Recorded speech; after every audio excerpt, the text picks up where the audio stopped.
Ooh, hello.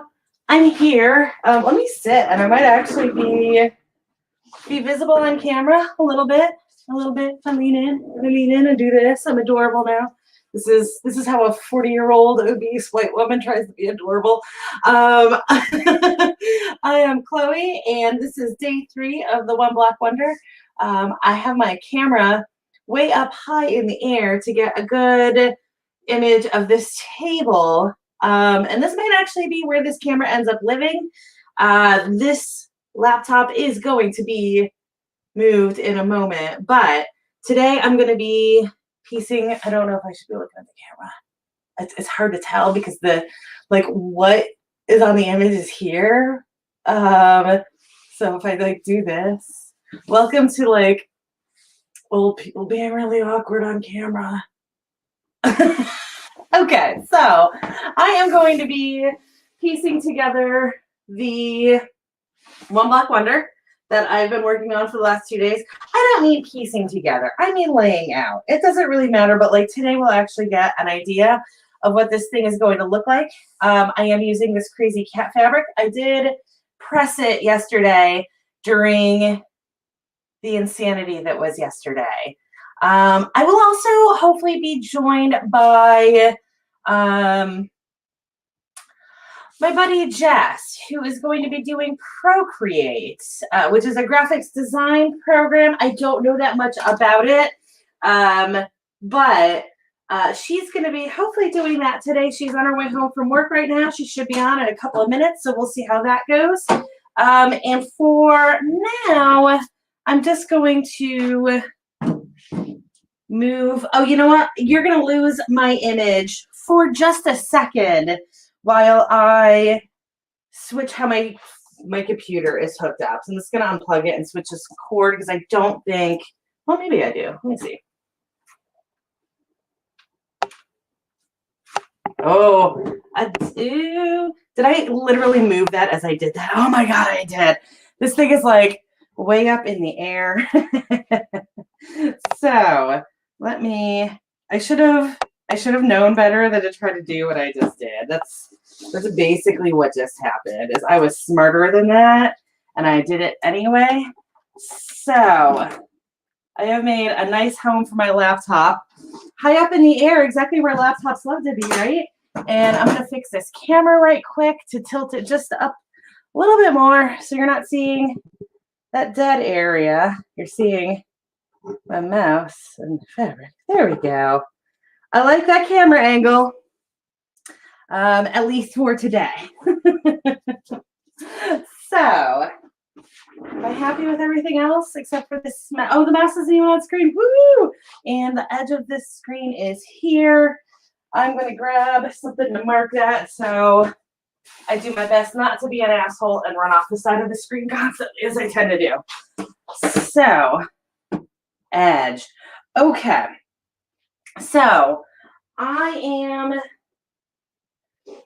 putting together these shapes today to make a quilt or to make like the design for a quilt. I don't know how this is going to go yet.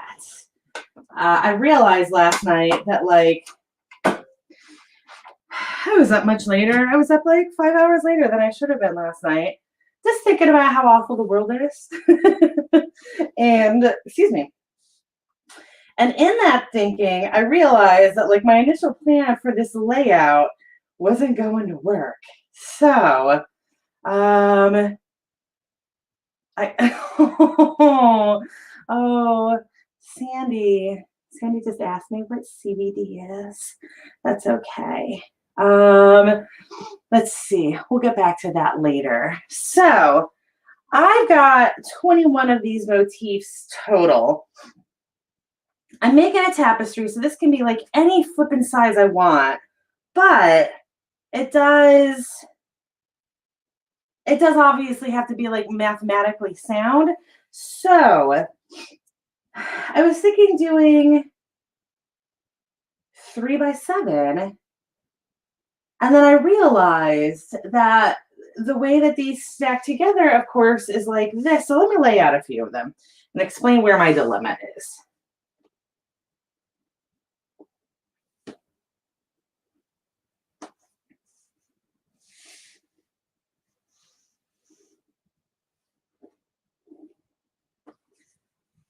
So you see right off the bat that it's actually got this stagger to it. So I got to figure out how big I actually want this. And at first I was thinking that I could do, this was it. Like I knew once I got this laid out, I was going to have to start doing some math. So like right here, I can obviously add like a loose one of these, and that might be exactly how this goes, but I have to figure out some shape where I am using these to the best of my ability. And I've got these weird chunks too, but when I initially cut this, I did have these pieces for those weird chunks. So I have a feeling that they're not going to line up the way that the kaleidoscope. Oh, you know what? These are actually going, these are all facing the same way, and they need to be inverted. So the pattern is going to have to break slightly in these things. Oh, in fact, these are all facing one way. But I do have these other much larger cut end pieces that are going to fit that way. So I'm going to lose the motif slightly right here, but that's okay. That's something that I can work with. So I'm not going to worry about those pieces for now. I've got that covered. There's going to be that slight error in it, but that's, I don't think anybody's going to notice it. Also, like, it's for myself. Like, who fucking cares, right? Okay. So I can just keep doing a runner like this. And maybe, I don't know. Let me just lay these out and get an actual pattern for the shape that I want, and then go from there. And of course, this counter is not going to be wide enough if I keep going like this. So I think I realize that this is like the worst reason in the world to decide on the shape of something. You should not decide the shape on something based on your counter space. You should do it based on the shape that you need, but that's what we're doing right now. And that's okay. And I'm sure that there's some like great tutorial out there on how to lay this out so that you know, like how to plan this in advance so it looks the most visually stunning. Ma'am, this is not the time. I'm not talking about Sarah, who I feel like I just need to mute Facebook, but I don't feel like dealing with that right now. No, when I said ma'am, this is not the time, it's because the cat just jumped up next to me.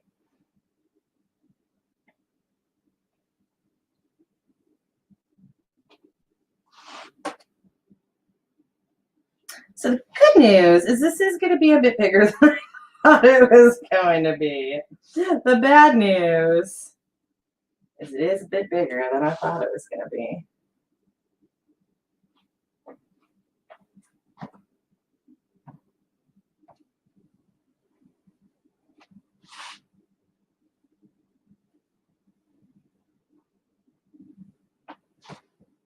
Oh, I have so many left.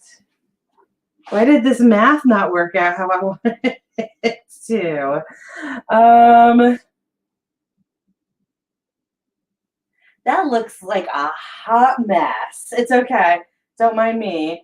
I'm gonna scoot everything up, and then hopefully that will give me the space that I need. Sketchies.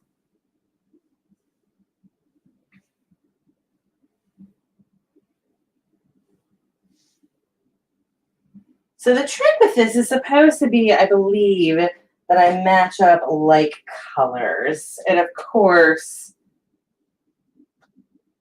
what I actually did here was completely insane.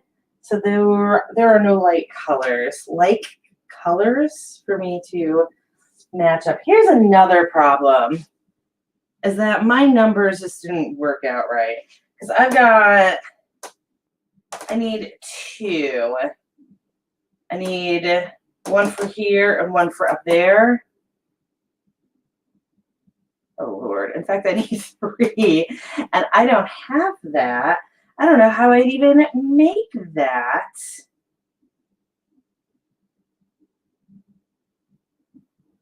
If I scrap that top row, just allow me to have my internal monologue right now.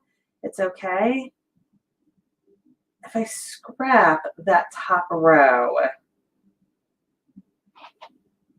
then I'll actually get the right shape, and I'll just have one extra here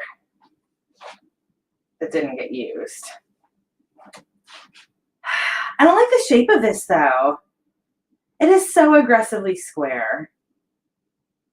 I know that's like a crazy thing to say, and it's a tapestry. It's okay that it's square, but I don't like it square. So I'm gonna have to run it. I'm gonna have to run it the other way. I'm gonna have to take off part of this and maybe set this up on the bed that is behind me. I'll have to like change my camera angle again. I'll be miles away.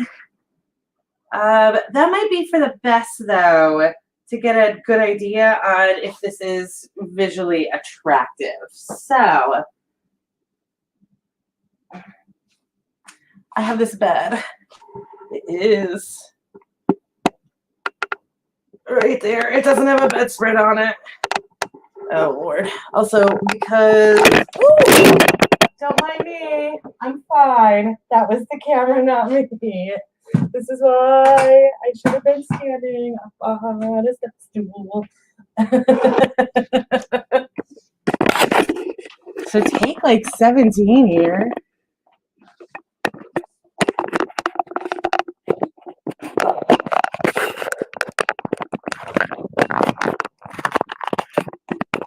Oh, wow. I don't remember how I had this hooked on here. Don't mind me. Okay. Okay. Don't mind all that just happened. Where am I facing? There we go. That's me.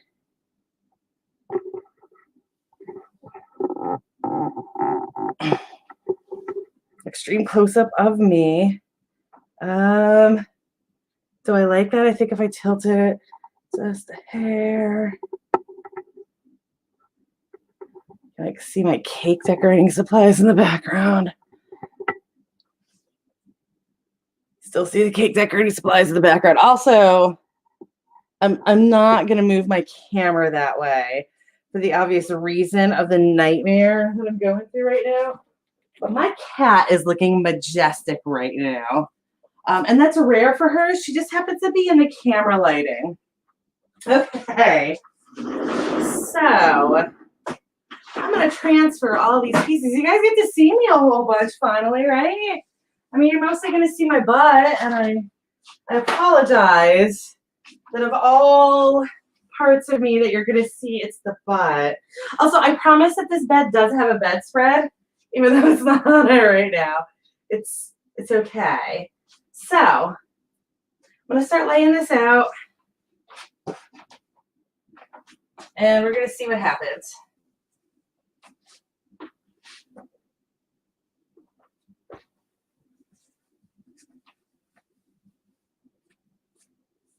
I do have like a mattress protector on here, and I tell you what, it's making it really hard to move stuff around on it.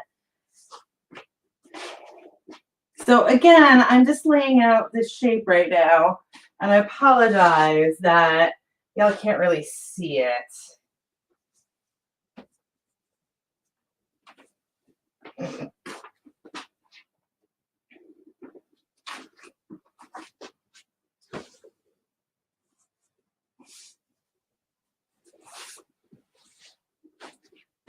But we're going to see what happens here.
So I can't stress enough that like right now I am just working around a cat. I'm slowly pulling pieces off from around a cat who has yet to figure out that she needs to fucking move.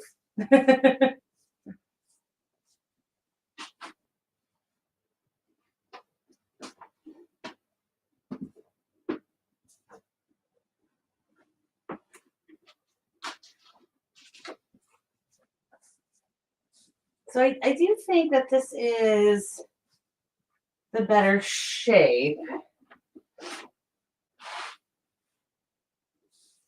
Oh, geez. I've infuriated the cat, and she has retaliated by spinning around, screwing up all of these motifs, and also just sitting her ass right back down on a pile of these.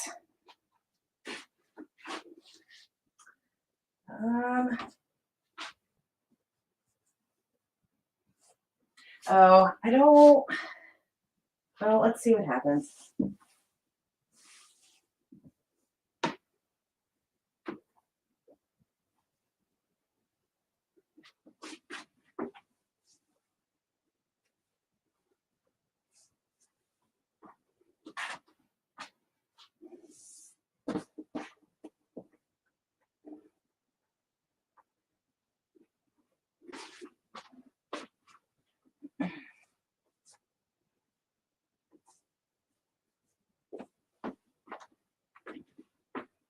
Ma'am, stop. But she's now attacking the computer. I don't know why. Except she's a bitch and she does stuff like this. Okay, so this actually might turn out to be the right number. I say might because she's still fucking sitting on everything. So I can't, yes, okay, perfect. Good news, everybody.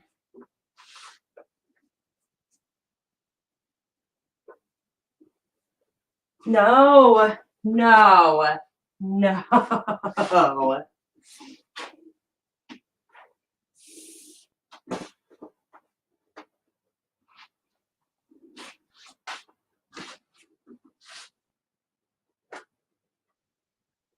Okay, so there are all of the motifs, and I have one extra here. It is the white one.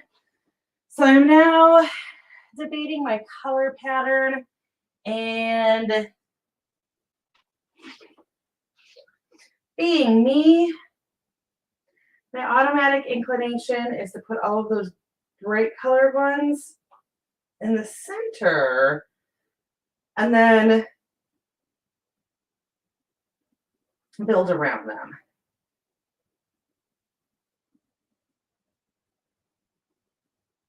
Okay, so here's where we just like fuss and see what happens. I'm gonna take a seat. I'm gonna see if I'll still be able to show you guys what I'm doing as I fuss with them. There's no way for me to put a camera over there, so unfortunately, this is where we are. Yeah. So I'm just going to be swapping some of these around and seeing what I get for it.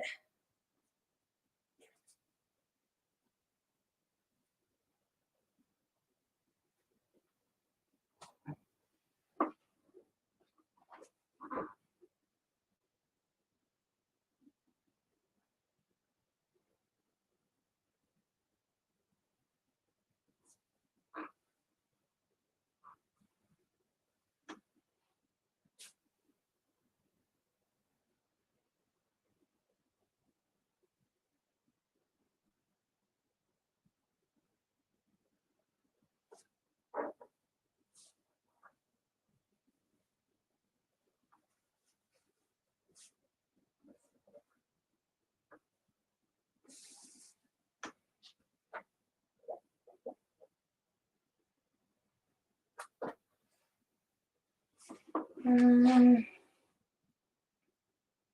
had like no impact on it at all.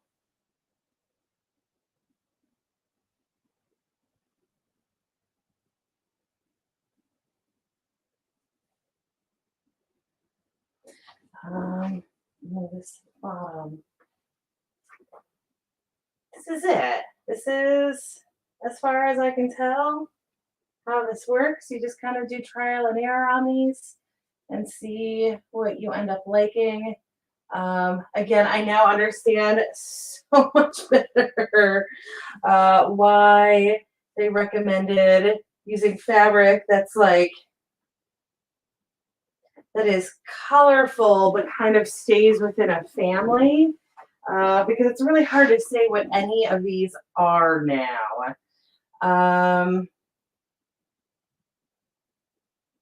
So let's see. I'm gonna move.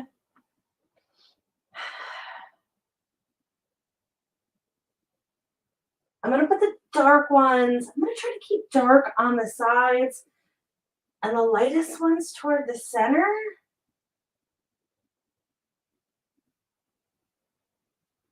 Which puts like this guy here. So let's go ahead and do this now.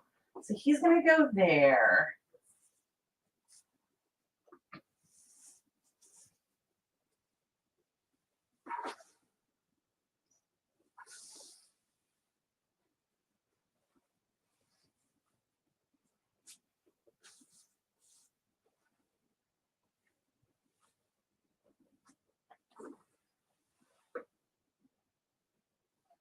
Yeah, this is impossible with these colors that I have. This is just gonna look insane. And that's That's okay.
Okay, I'm gonna scrap that idea of having the color ones in the center because it doesn't even, everything is so colorful, it doesn't even matter.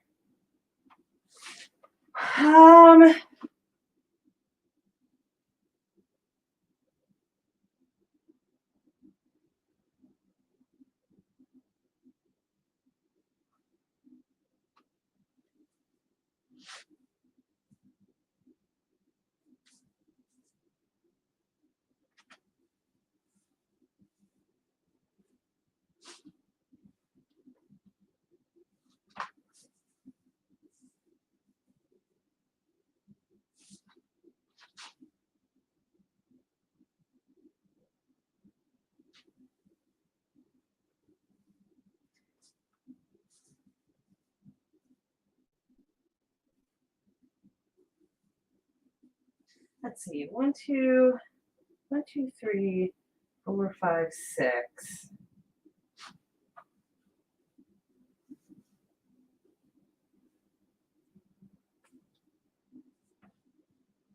That is definitely way darker. Where's a light one that's out of place?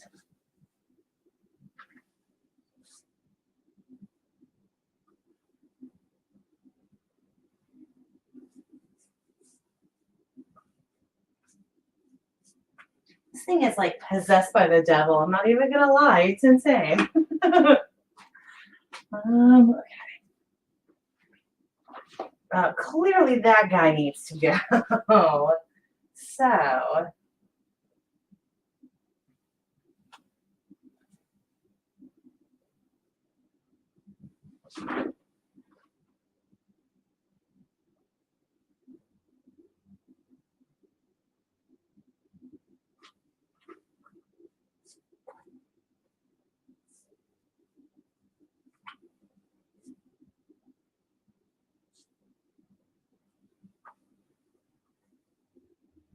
I feel like at least I've got this like band of white cats and this band of gray cats. So I have 3 orange cats. Yeah, I can move this guy in here.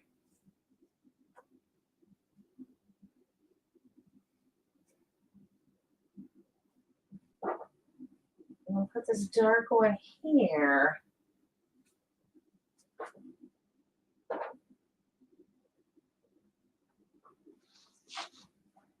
I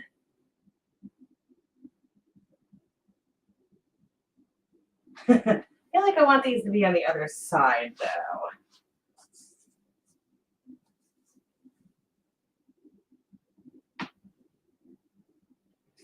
have like a congress of orange cats up here.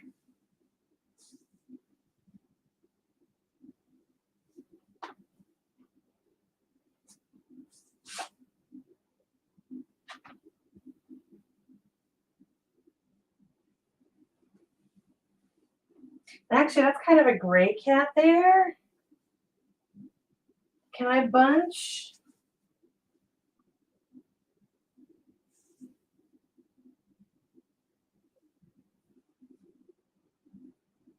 I feel like I'm actually starting to get a bit of a pattern to this. This is really tedious, but I feel like I'm making progress on it.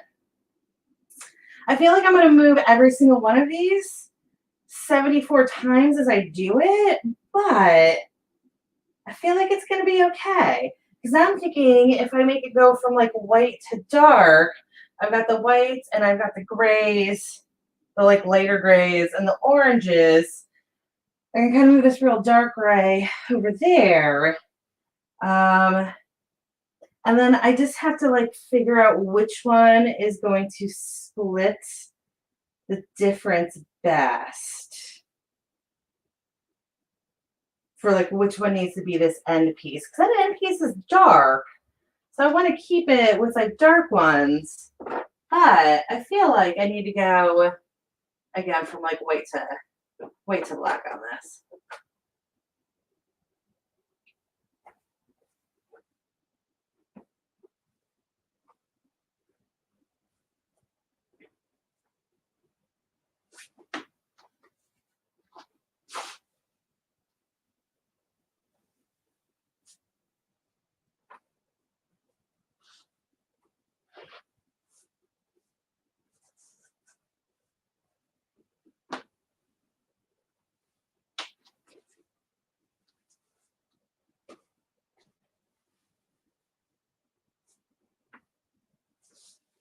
I kind of feel like it should be this weird one. So let me go ahead and do that now.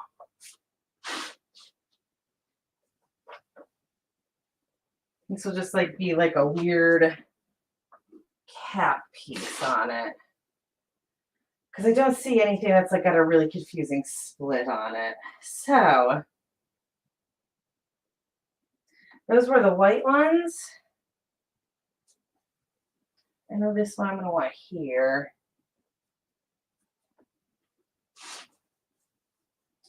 Let me go for the lighter gray ones.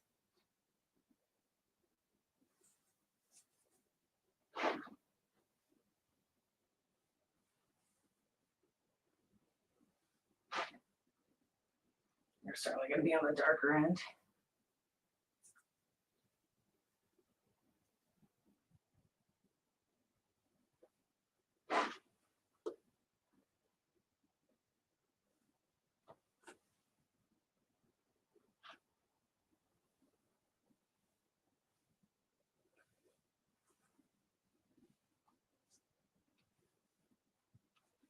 Okay, so those are my gray to blue ones.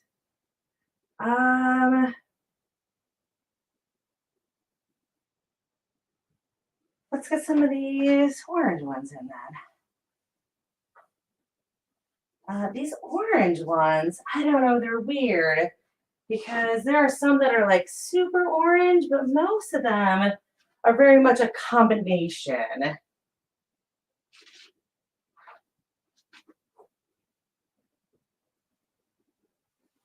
I'm gonna put this one here. This one's gonna have very little orange to it, but it's also dark. So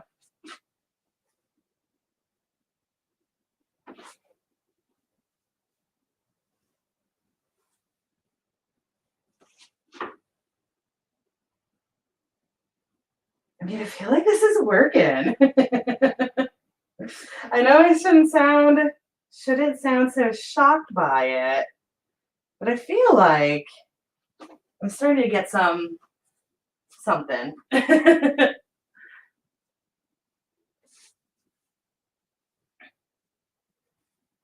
there for now. I'm gonna want him elsewhere, but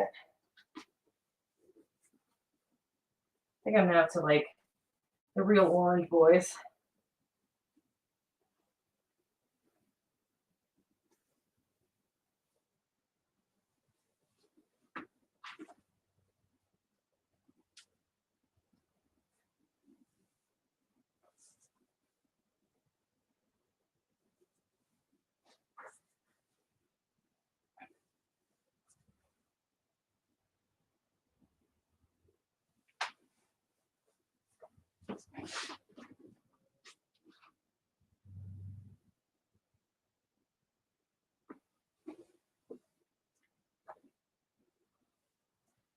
And which of these has the most orange? None of them. None of them. They're all super colorful.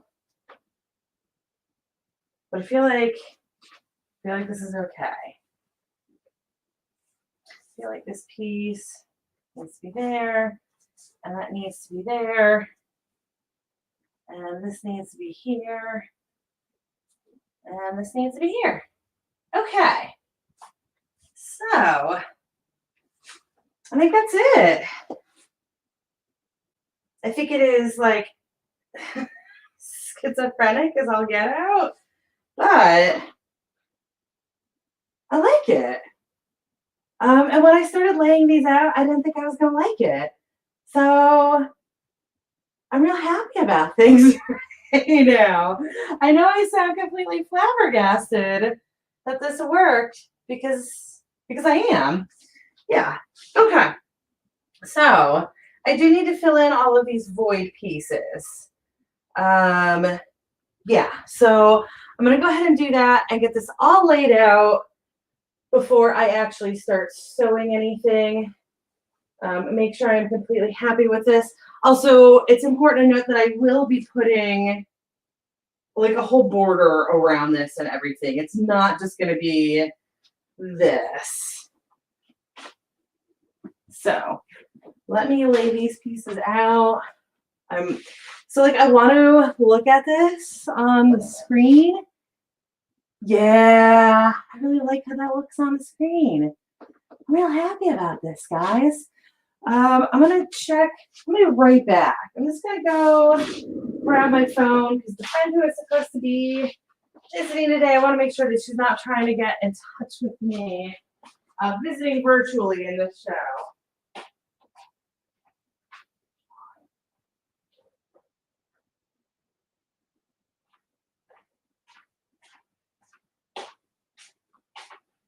Okay, I'm back.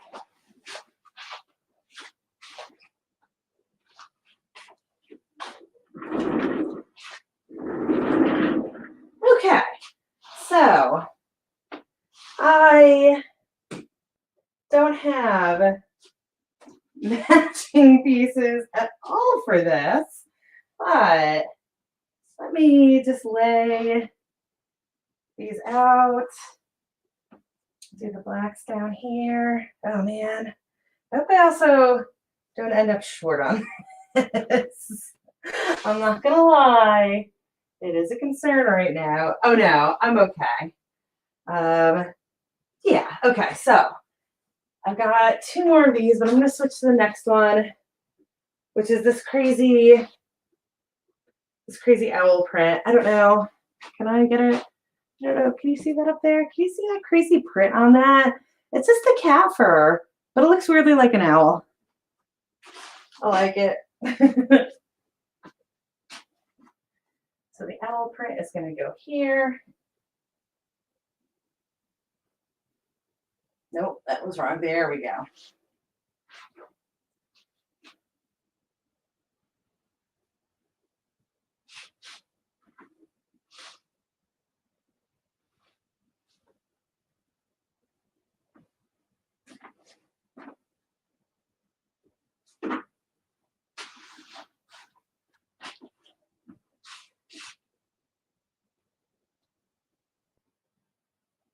There we go. I don't know why I'm having issues with this math, but here we are. I promise I'm good at geometry, usually. Okay, and then this one's just got one to grow on up here. Okay, perfect. I like that. Enough. All of these pieces are dark. Let's see. That's what I get there. That's really dark. That is also really dark. Okay. Okay, so let me go. These are going to be cut off considerably, but oh, I've got these two pieces up here too that need to be filled in. So let me get one more of this one.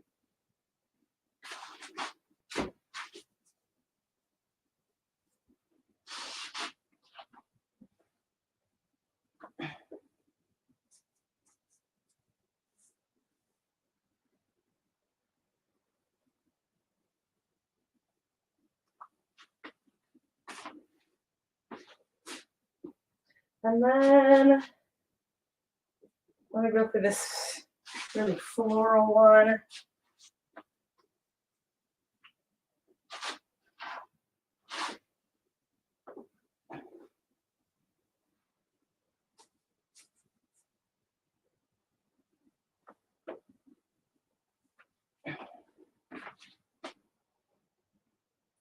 And then I'm going to go for this also really floral one that is hopefully marginally less bright, but that's okay.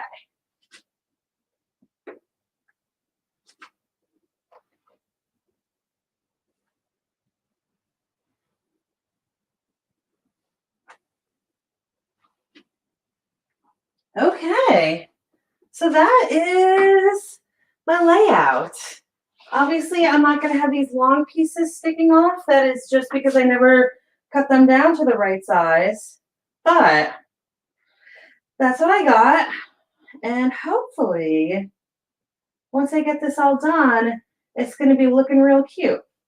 So the reason that I sewed these motifs in two separate pieces like this is because now I just have to sew strips together. And that is so much easier when you are machine stitching than trying to like get these corners together.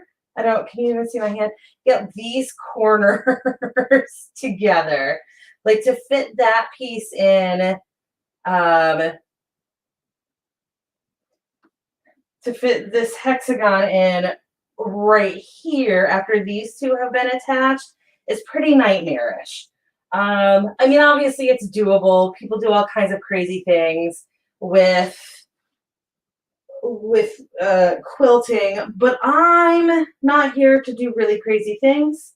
I'm here to make really pretty quilts or really fun quilts or whatever. I don't need it to be these like nightmarish little corners. I do enough clothing and costume design that like I already have those in my life. I don't want it with a quilt. And the beauty of what I have just done is I now have this piece that I can just sew together. And then I have this piece that I can just sew together. And then obviously I just sew those two together and it just magically makes the pattern. This is also something that's really cool with quilting is depending on how you do it, you can get really neat. Like the quilt that is usually on this bed is a tumbling block quilt, which makes like, if you know the old game Cubert, it makes the Cubert style pattern, those little blocks that he jumps on. So yeah, that's one of the like things that I really love about quilting is that you can really do crazy things, but like easy ways. Yes, the cat is back. Hopefully she stays away from that area, which means that she absolutely will not. But I'm going to go ahead and I'm going to take a photo of this because Sandy was asking how it was coming together. And I tried moving those and they just don't slide. So she's going to get a picture that looks like this with it divided like this, but that's okay.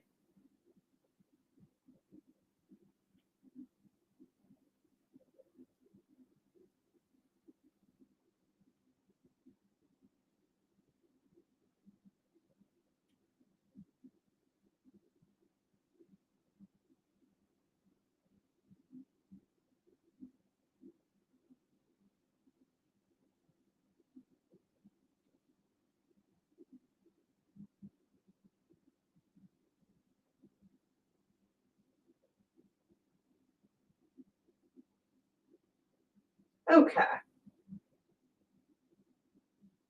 Okay. And that was me texting Sandy. Sorry, but now I'm going to take a picture.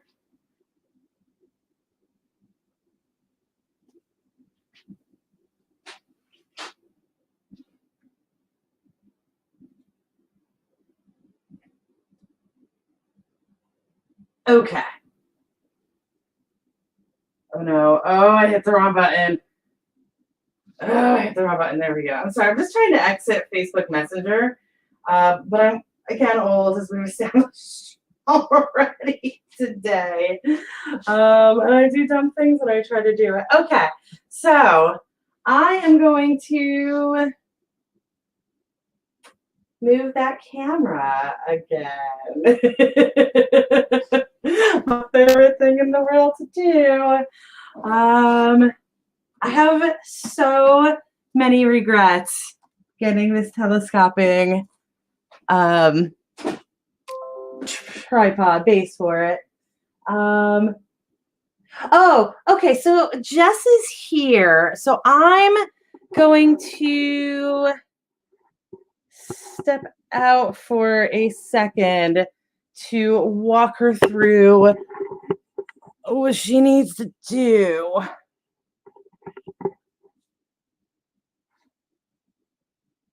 Okay. And hopefully that is, you get my cat in this.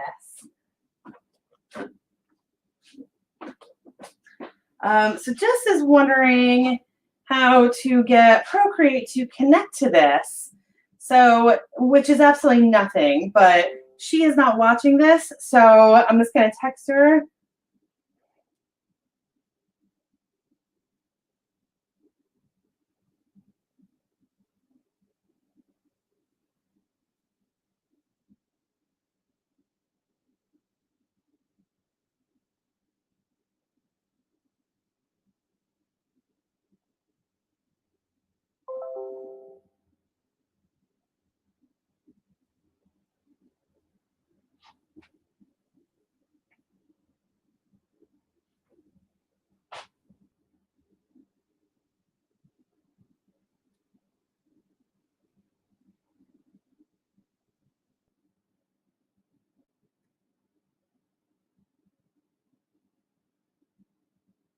Sorry. The good news is somebody else is joining, so the show will get better once I get through this.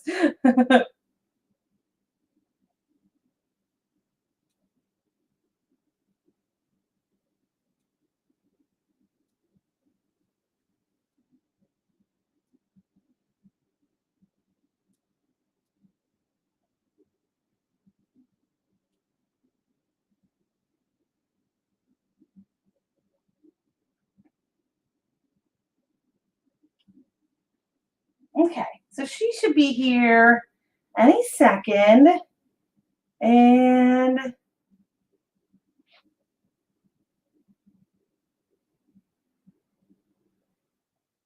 also I'm telling Sandy how to get CBD right now.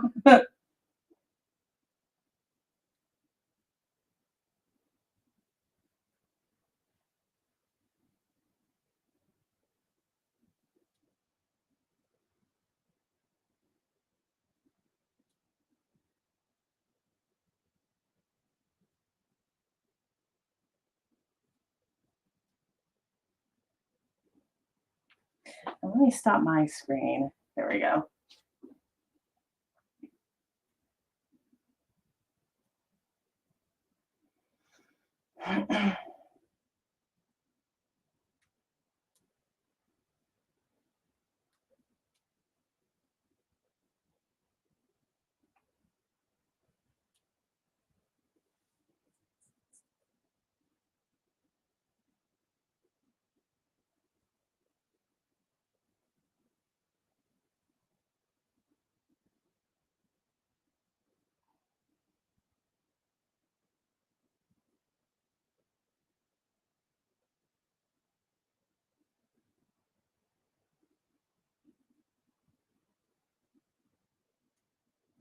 Okay, so I'm also kind of waiting on just because I'm going to have to like touch things on my screen. But let me go ahead and just pick up this first strip while I'm waiting. So I'm not just standing here doing nothing except texting Sandy about how to get CBD.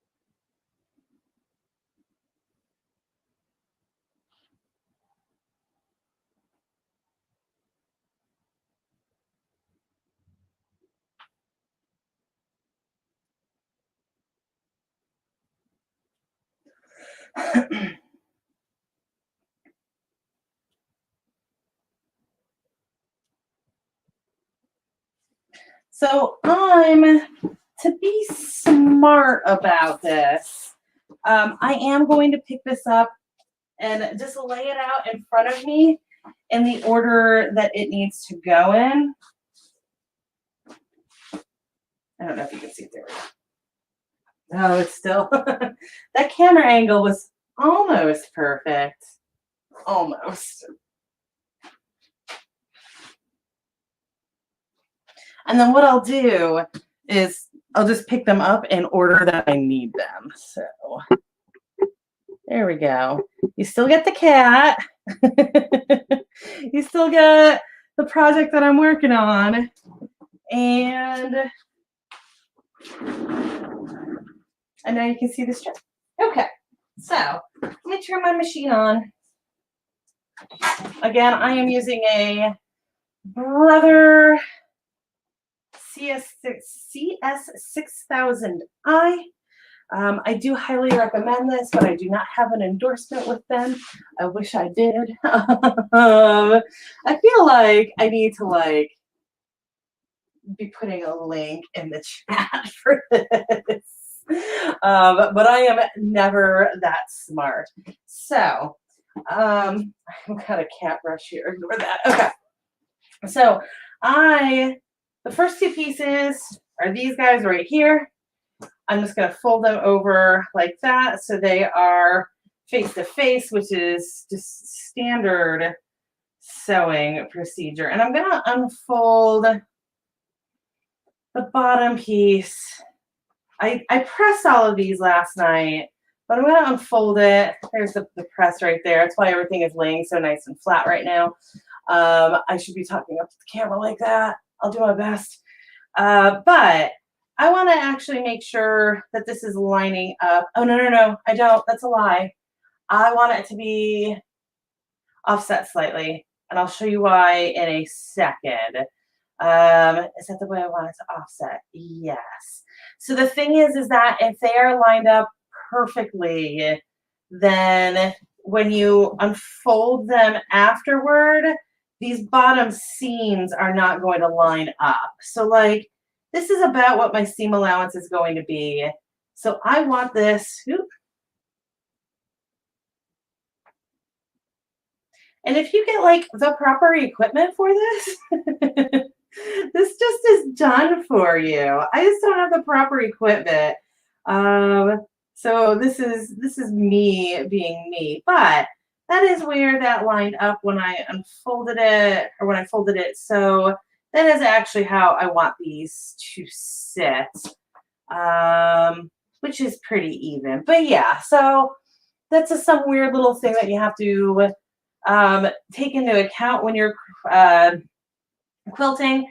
I always recommend simply, the first time or after the first few stitches that you do, just taking a look at it and seeing how they line up, so you don't like do an entire project and have it screwed up.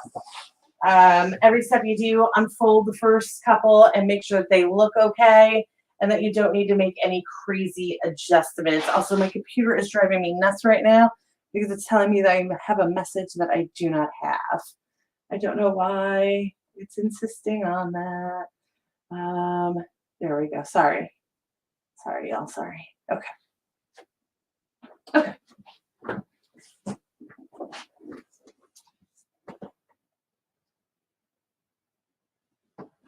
So I'm going to go ahead. Oh, and I need to get this to the right setting again because I am quilting. This does not actually. It's really funny when you turn this machine on.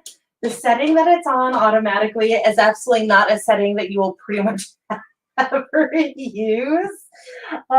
Most stitches, of course, you want the needle. You can't see what I'm pointing at, but you want the needle to be dead center on here.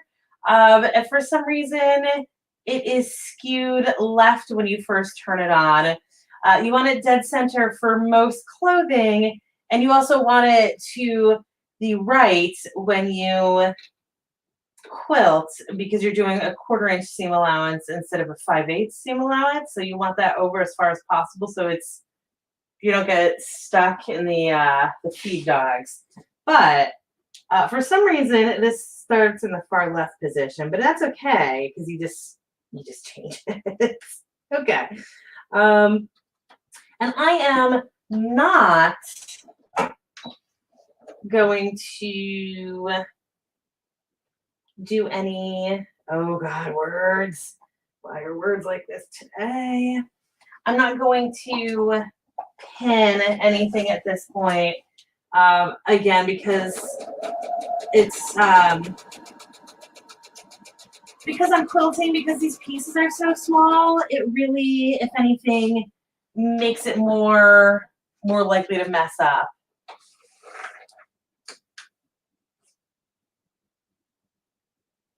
What do you, oh. She was scoping out her grooming brush. That's right there. Okay, so I'm going to go ahead and finger press these just like I did yesterday.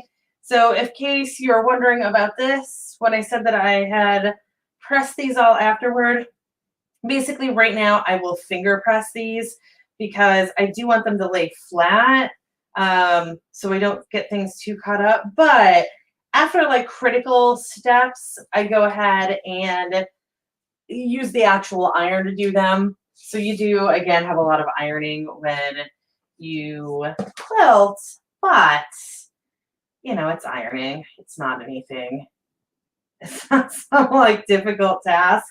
I watched the news obsessively yesterday while I did that ironing. And again, when you finger press it, that is how you check to make sure that your lines are actually where you want them to be. And you adjust accordingly, or you just accept the fact that you are not going to be submitting this to a quilt show. And so it just doesn't have to matter. Okay. Yeah, what you looking at?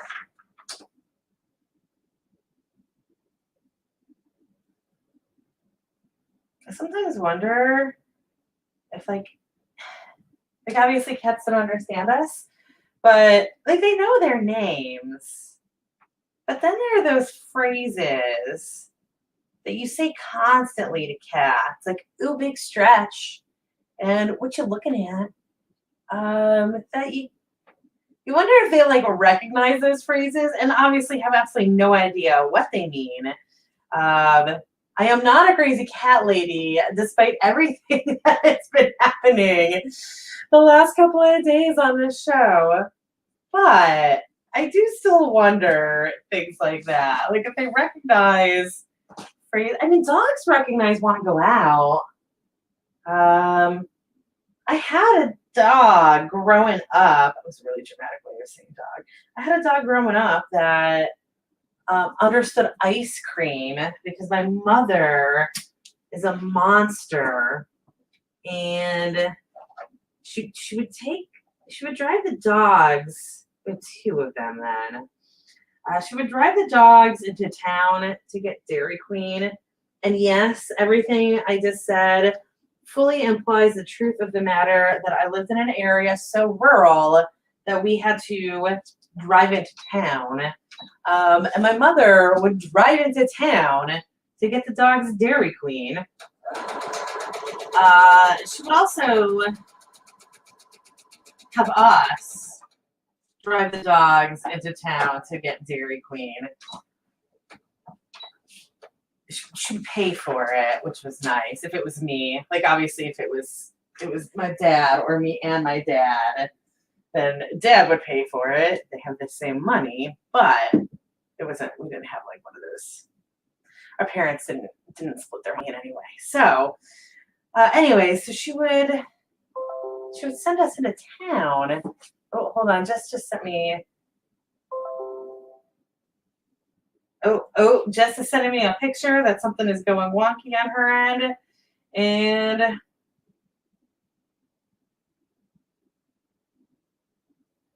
weird. Um,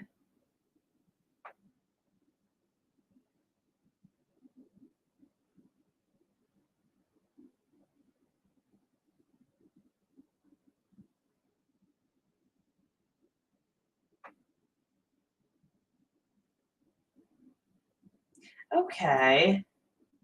Hold on one second. Um,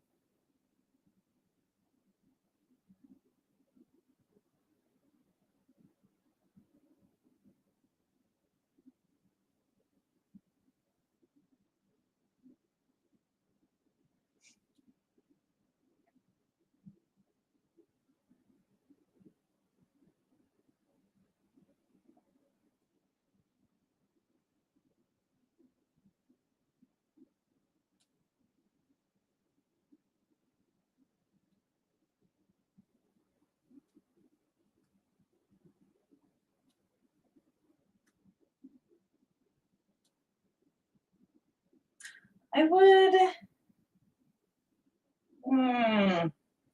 This is weird. I'm having a weird issue right now, and I apologize. I'm having two weird issues actually because my phone isn't letting me scroll. There we go. Oh my God, where are you doing this?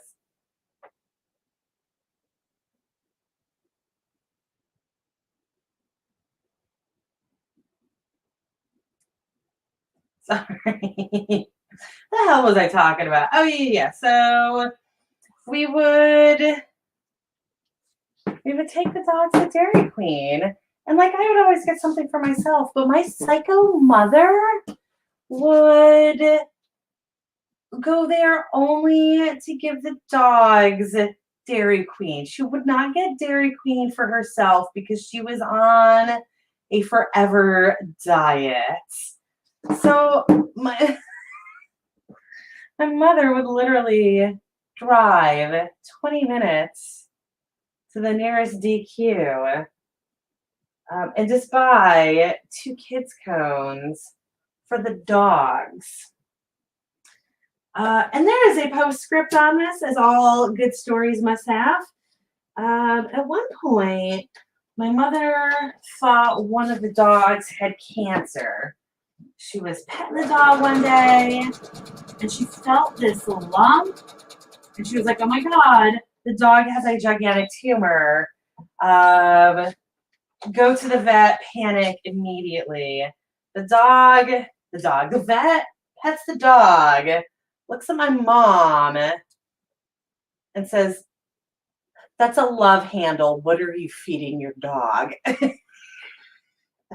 And that was the last day. That was the last time that Eve got Dairy Queen. Um, Dairy Queen. Obviously, my mother. I can't blame Dairy Queen for this, but oh yeah, so that's what the first piece looks like. Dairy Queen gave my mother's dog love handles. Okay, so let me hop back to Jess, and we'll see if she's still having difficulties. I'm not seeing her there.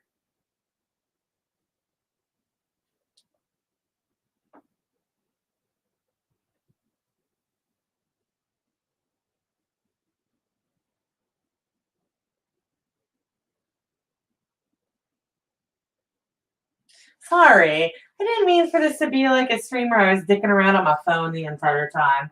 And I know that happened a bit yesterday, but with like a valid reason. And I don't know what's going on with Jess.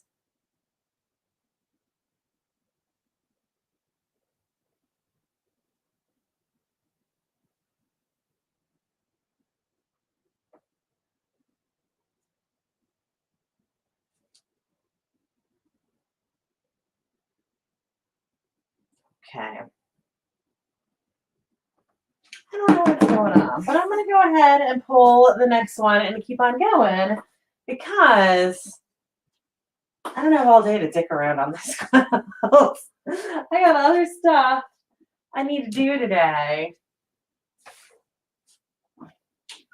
And of course, I told Jess this was like the easiest program in the world. You just jump on. You just jump on, and here we are.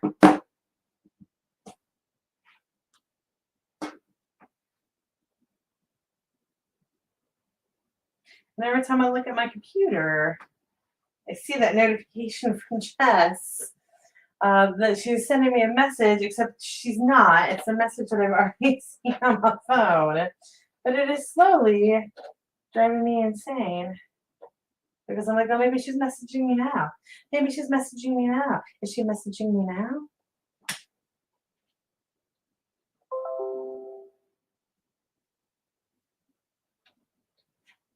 Okay.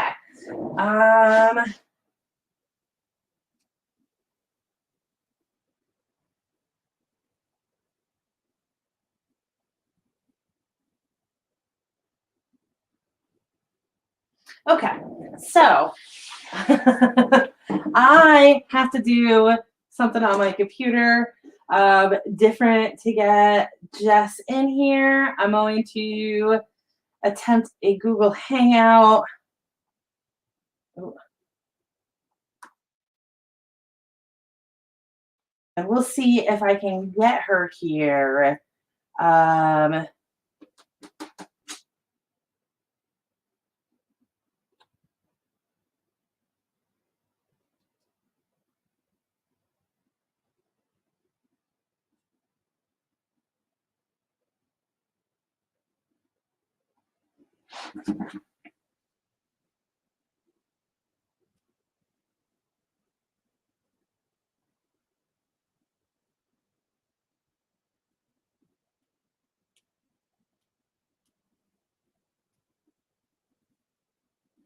And I'm just gonna, yeah, I'm gonna see if I can get her through Hangouts, and then we'll deal with trying to get her into StreamYard later. This is really funny because I was going to do Hangouts for this because I wasn't sure if I was going to have an issue with getting Jess's stream on here. For computer stream, and let's see, where is the app button on here? There it is. There we go.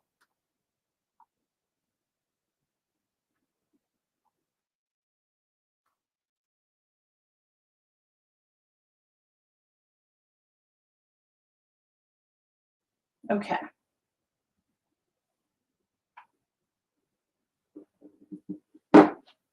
Okay, so I am sending her an invite, and we'll see what happens once that goes through. It's been ages since this used to be how we always did this. Sandy and I, back in the early days of our show, before we got StreamYard, and everything is so much more amazing with StreamYard, we always used to use this Google Hangouts, and then we would like pop it into OBS and go that way. So I've done this before, but it's been ages, and Sandy was always the one who controlled it.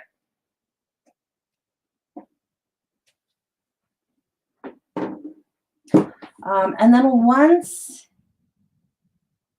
she accepts that invitation, I should be able to switch this over to a video call. And then we'll go from there. I should be able to share that window. Hopefully I'll get like a good chunk of window from that. And you'll probably end up with like duplicates of me. That's okay. But first she's got to accept that invite. I'm going to go ahead and stitch this while I'm waiting so I can continue to be productive. So otherwise I'm just standing there too close to the, oops, too close to the camera, just waiting.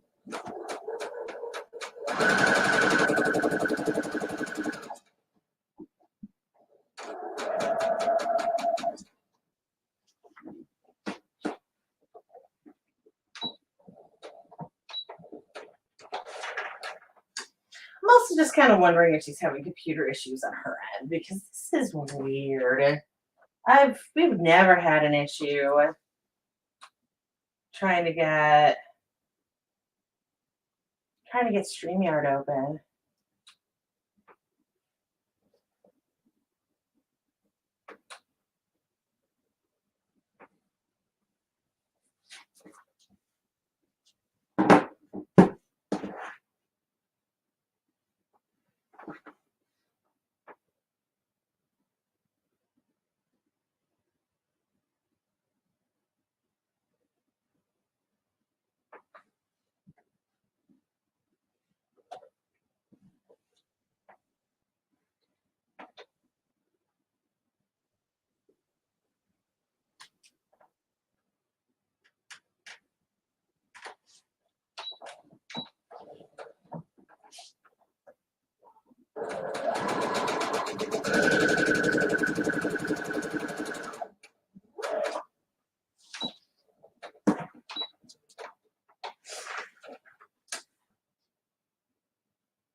This seems to be like a long time to struggle with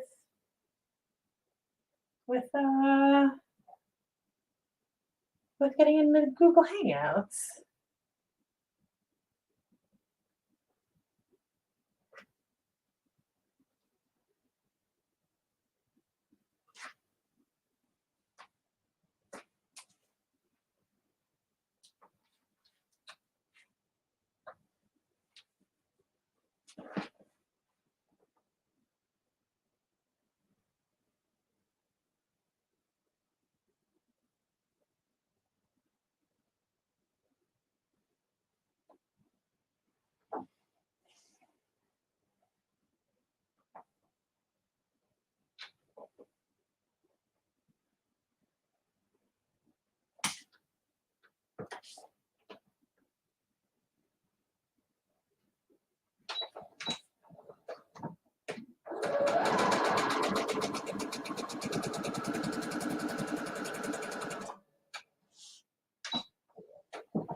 So this guy at least did not come out straight at all, which probably sounds like a huge disaster with quilting. But it turns out that there's a lot of flexibility in fabric. So part of why we use steam to press the fabric is that the steam will actually manipulate the grains of the fabric and make them lay flat, whatever position they're in, whatever like wonky ripple is in them. If I want it to be straight, that's a really weird way of saying that. If you want to be straight, as in going not crooked, then you can just press it. And it'll do. Did my computer just die? What the hell? Oh, no. I think it just timed out. Sorry. I was in the wrong screen. The like sound of panic. Oh my God. Was nothing. Just me not being in StreamYard. So my computer was like, I'm gonna go take a nap now.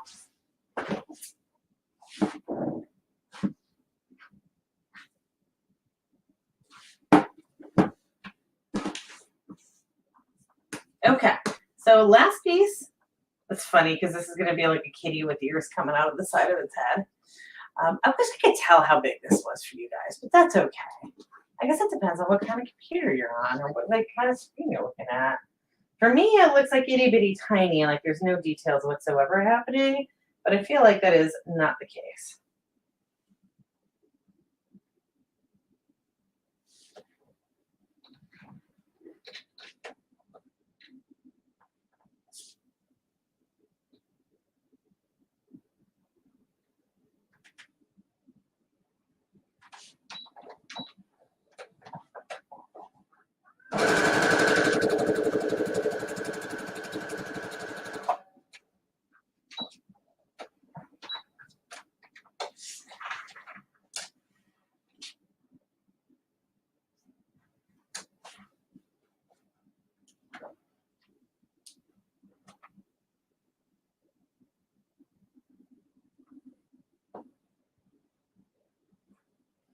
Okay, so this was strip number 2.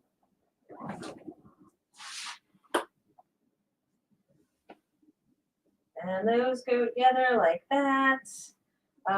When I actually go to stitch these parts, I will have to start worrying about lining up these corners. Can you actually see? Yes. I don't know how well you can see, but I will have to like worry about lining up corners a little bit. Hopefully not too much though. I'll also, before I start sewing these together, I'll be trimming off these little excess lumps of fabric. These, like where it's all bunched up right here. I'll trim all of that off so that it lays flatter. And that I have less trying to go through the sewing machine. But for now, we're just getting these pieces together.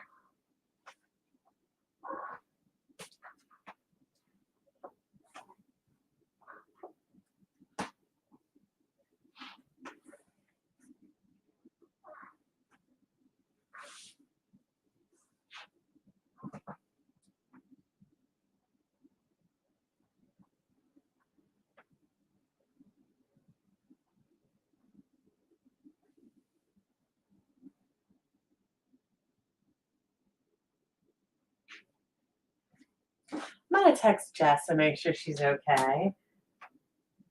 Sometimes she's a little overwrought, so she might be having a meltdown right now.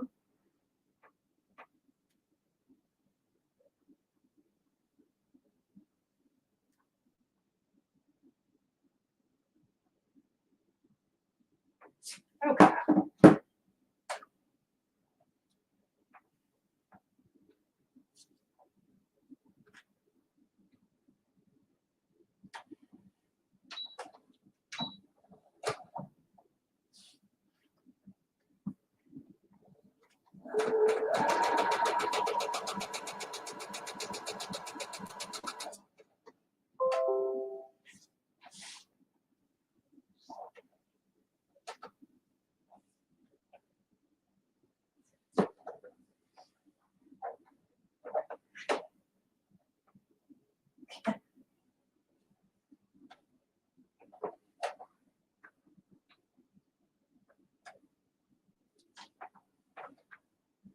Don't mind me.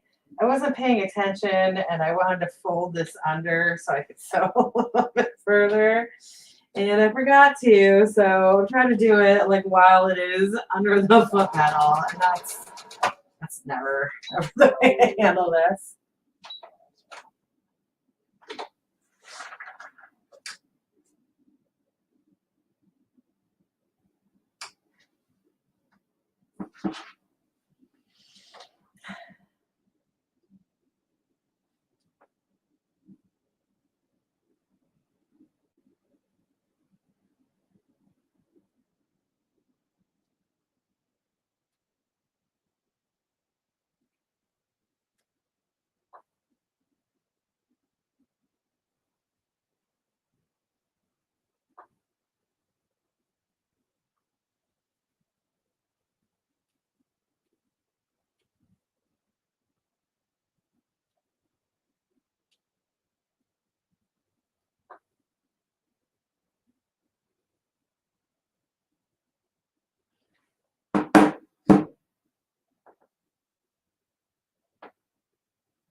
Oh God, I'm so sorry that was so loud.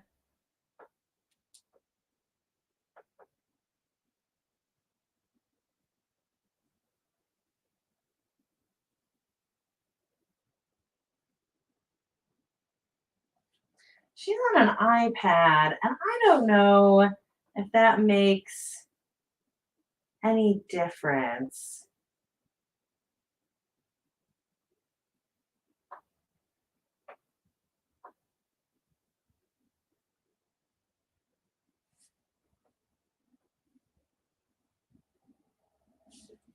I'm gonna look at it. Sarah Wynn's got a little tutorial.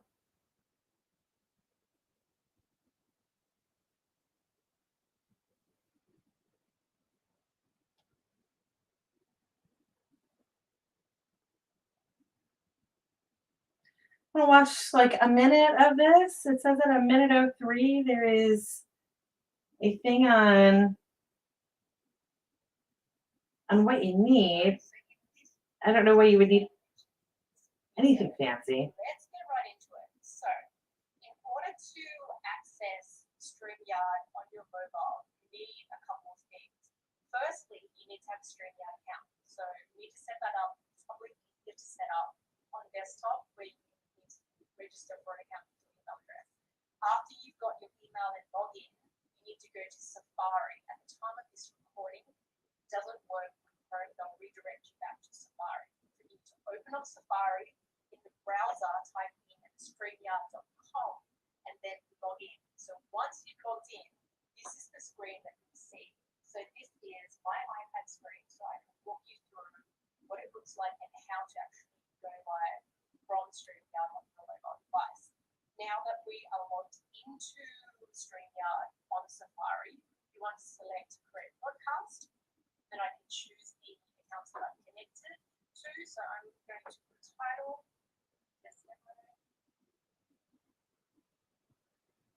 Okay. We're gonna try a couple things. She was literally just getting a blank screen when she went to StreamYard. So that's real weird and concerning to me. But let's go ahead and we'll see if we can get this working.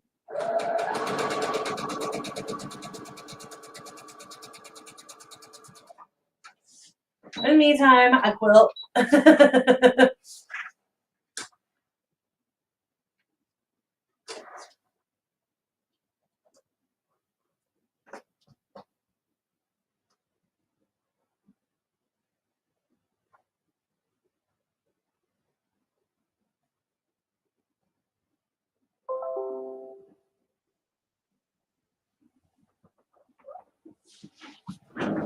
Ooh, hold on.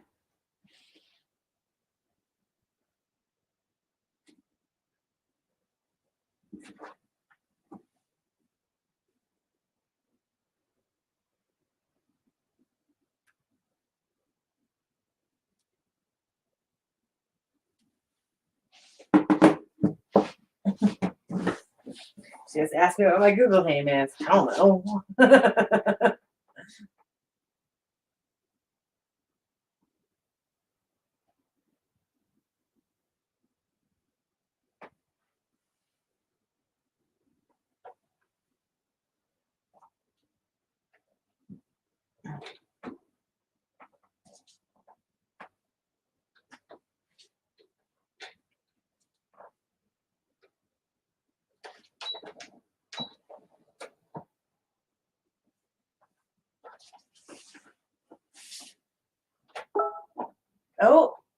Oh, I got a ding from her.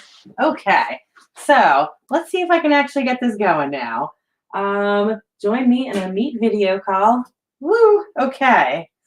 Camera is starting. Awesome. Ready to join now.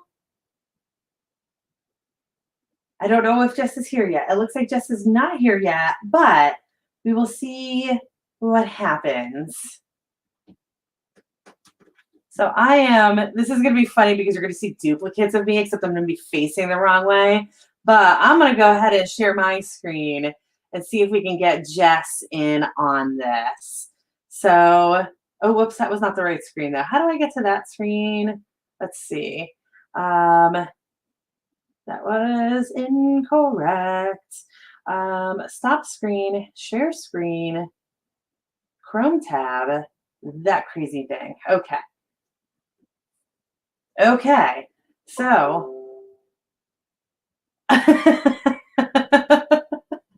so we're just gonna get duplicates of me and it's gonna be crazy.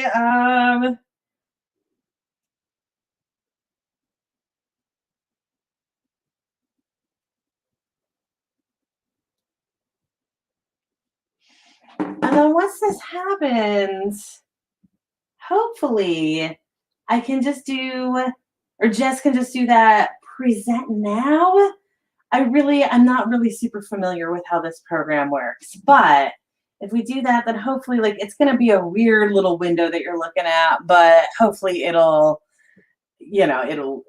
give us what we need to make this work. It's been a long time since I've used Google Meetings. This looks different than I remember it looking, but that's okay.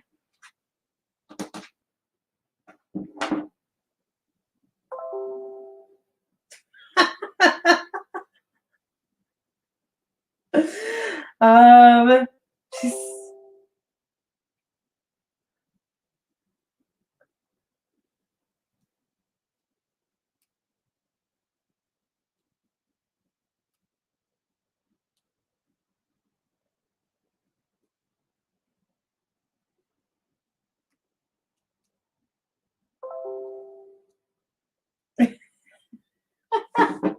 I have like no idea what her screen looks like to know um what she's looking at right now. Um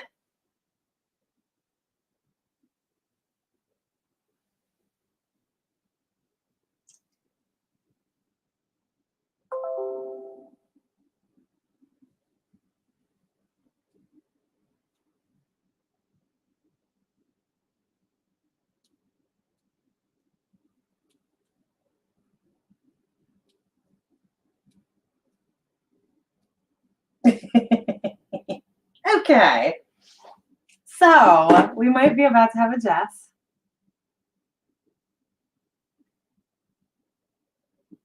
If she clicks that button, we'll find out. I'm gonna sit down and keep sewing, and hopefully from this, I can get her all figured out in a moment.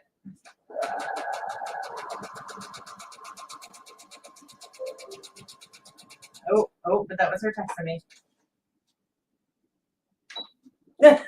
She's gonna download another app. Hopefully she'll be here soon.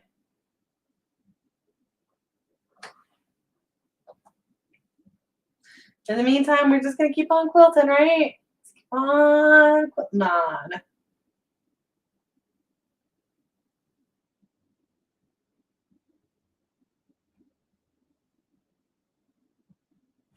I live really close to an Air Force base.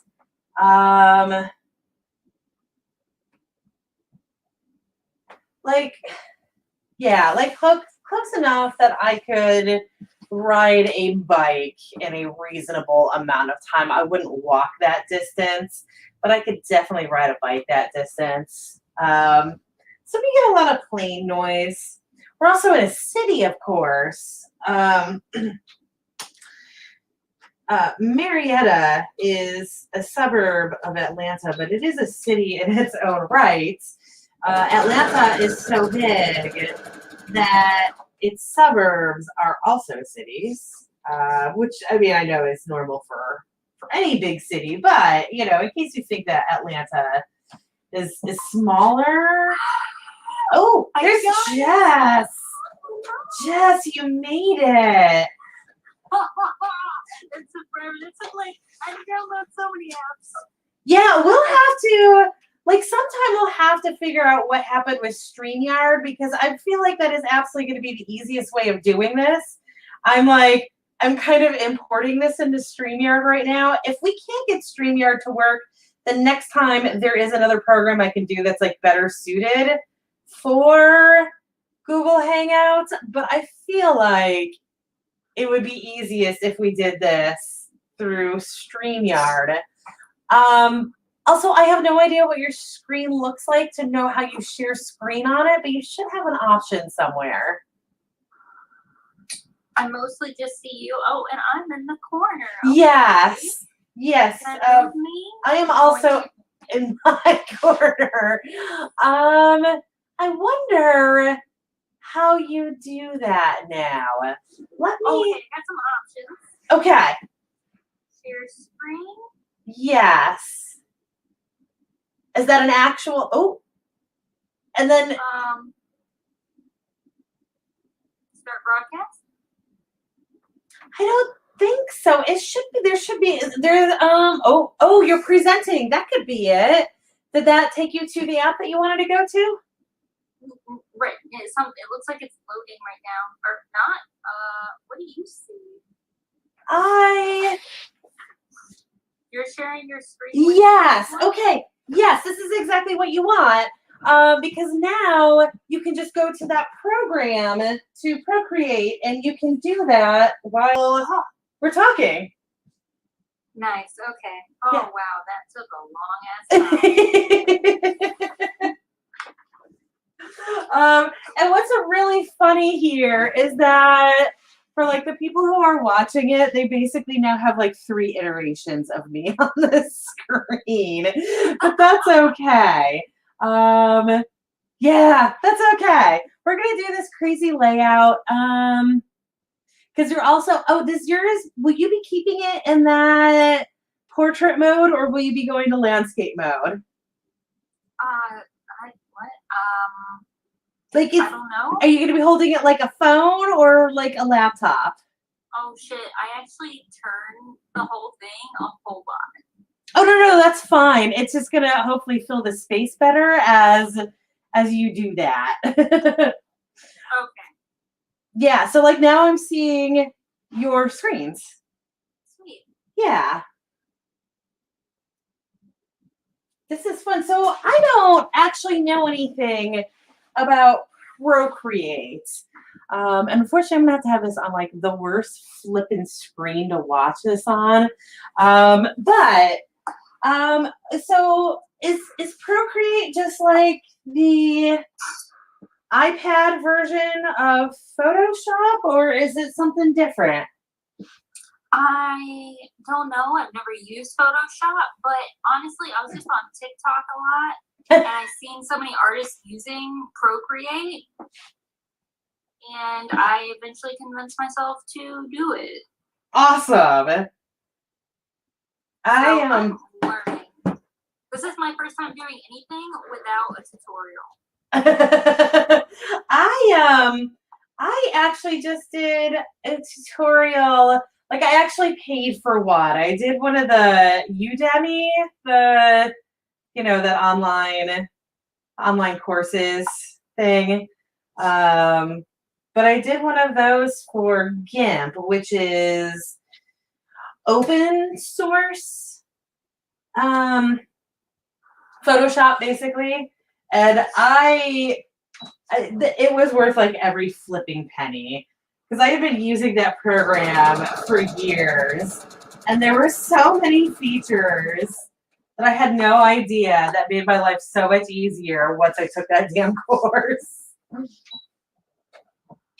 I tried watching like a lot of things on YouTube about it, but it didn't actually help until I did this like video tutorial. It's like art with flow, which is very basic. I'll show you a couple things that I've done from the tutorial. All of these. Oh, I think I accidentally repieced a cat on this. I did. I wish I could see you on here, but I don't have a little thing of you on here. So it's not going to sync up perfectly. There's going to be like a 10-second delay. But if you go on your phone and you pull up my Twitch account, you can actually watch the stream. You just have to mute it because otherwise you're going to be hearing like a 10-second echo. But you can at least like get an idea of what's going on here. Okay, and this is. Do I go through this? Not the StreamYard, right? No. You go through Twitch for that. It's just if you don't have, I'm assuming I have an app, but if not, it's just twitchtv.com/Chloe Alice Balkan because this goes through my pen name.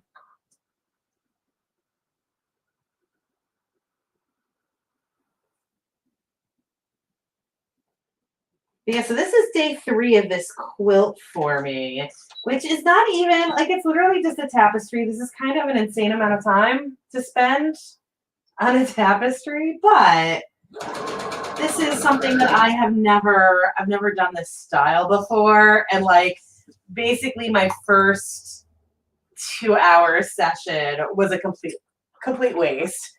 Like what I did for an hour and a half of it, the next day I was like, I'm gonna completely undo that and do something else. Yeah. It's a learning experience. Maybe one day I'll be able to do a tutorial on this one and be like, don't make this dumbass mistake I made.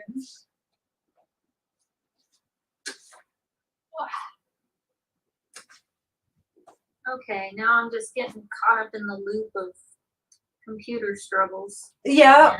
Okay, I'm gonna just focus on what I got in front of me.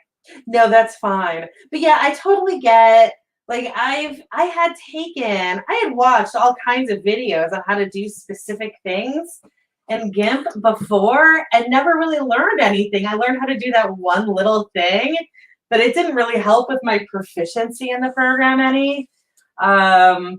And then yeah, just taking literally, this is a class on how to use GIMP was exactly what I needed. I needed to just sit there for like 40 hours or however long that class was and just do every damn thing that instructor told me to do. I'm not sure if I want to cut out this picture, this person in this picture, or Mhm. if I'm going to trace over it. So you're saving the background. I'm gonna do exactly what. I'm gonna want the background out, but I don't Oh. know if I want to do almost like an animated, like where I just like kind of color in where she is, or if I want like her photo in this. You know what I mean?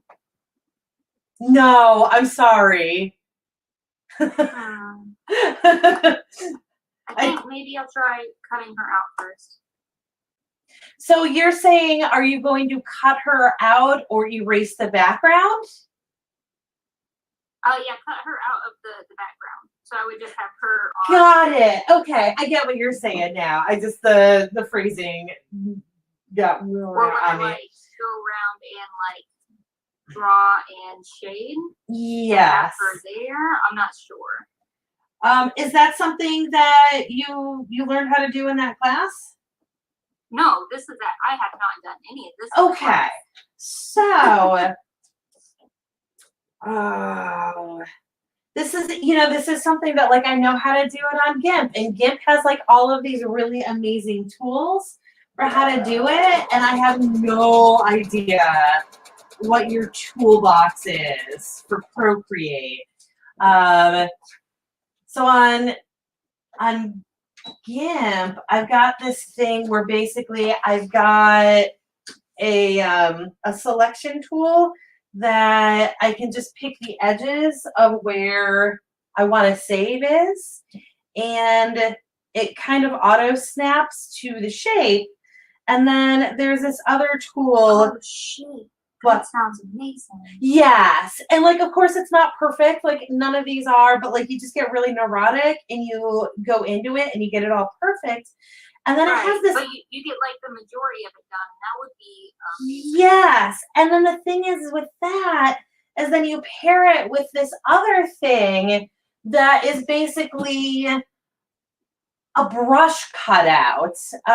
So you just like take your brush and you color in everything that you do want and everything that you don't want. So that like gets those edges perfect and that like nice feathering on it so it doesn't look photoshopped when you transfer it. But again, I have no idea if those are options in Procreate or not because I've never used it before. It sounds like most likely a possibility, but I have no clue what I'm doing. Right. That was like, so the Smart Select tool, the scissor that you like put the points in and it figures out where the outline is from that. That one, I think I figured it out for myself, but that other shading thing, I had no idea. Totally brave new world when when I took that class. So yeah, I feel that.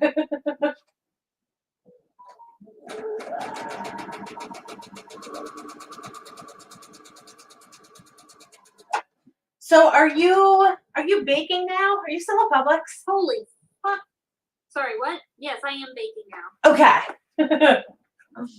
What is happening? Are you still at 463? Oh, yeah. For anybody watching, we've got a couple people watching. I don't know if they're actively watching or not. Some people just put the stream on and have it in the background. But anybody watching, Jess was a coworker of mine at Publix at probably the last store that I actually had a good day at. Aww. Does your new store suck? What was that? Does your new store suck? Oh, I'm not with Publix anymore. Oh. I'm gone. I'm gone. I effed right the F out of that place. Wow. Yeah. Really? Yeah. Yeah, it was crazy. I ended up going back up to 636. Where Susan transferred to. You had Susan before me, right? Yes. So I was just on my way out when Susan got there. So my quitting had absolutely nothing to do with Susan. I liked Susan for the couple of weeks that I worked with her. But yeah, that store and Delk were both complete nightmares. And I couldn't do it, and I was miserable, and I was like, you know what? I have enough money in the bank right now that I can just quit for a while and pursue the writing thing and see how it goes. And it's not going great right now. I might have to go back to Publix, but that's okay. I at least have like at least 6 months off before I have to go back. But like I'm 3 months in already. Damn. Yeah. But if I go back, I feel like I'm never gonna go back to full time. And I'm never going to deal with the shit that I dealt with when I was there last time. So,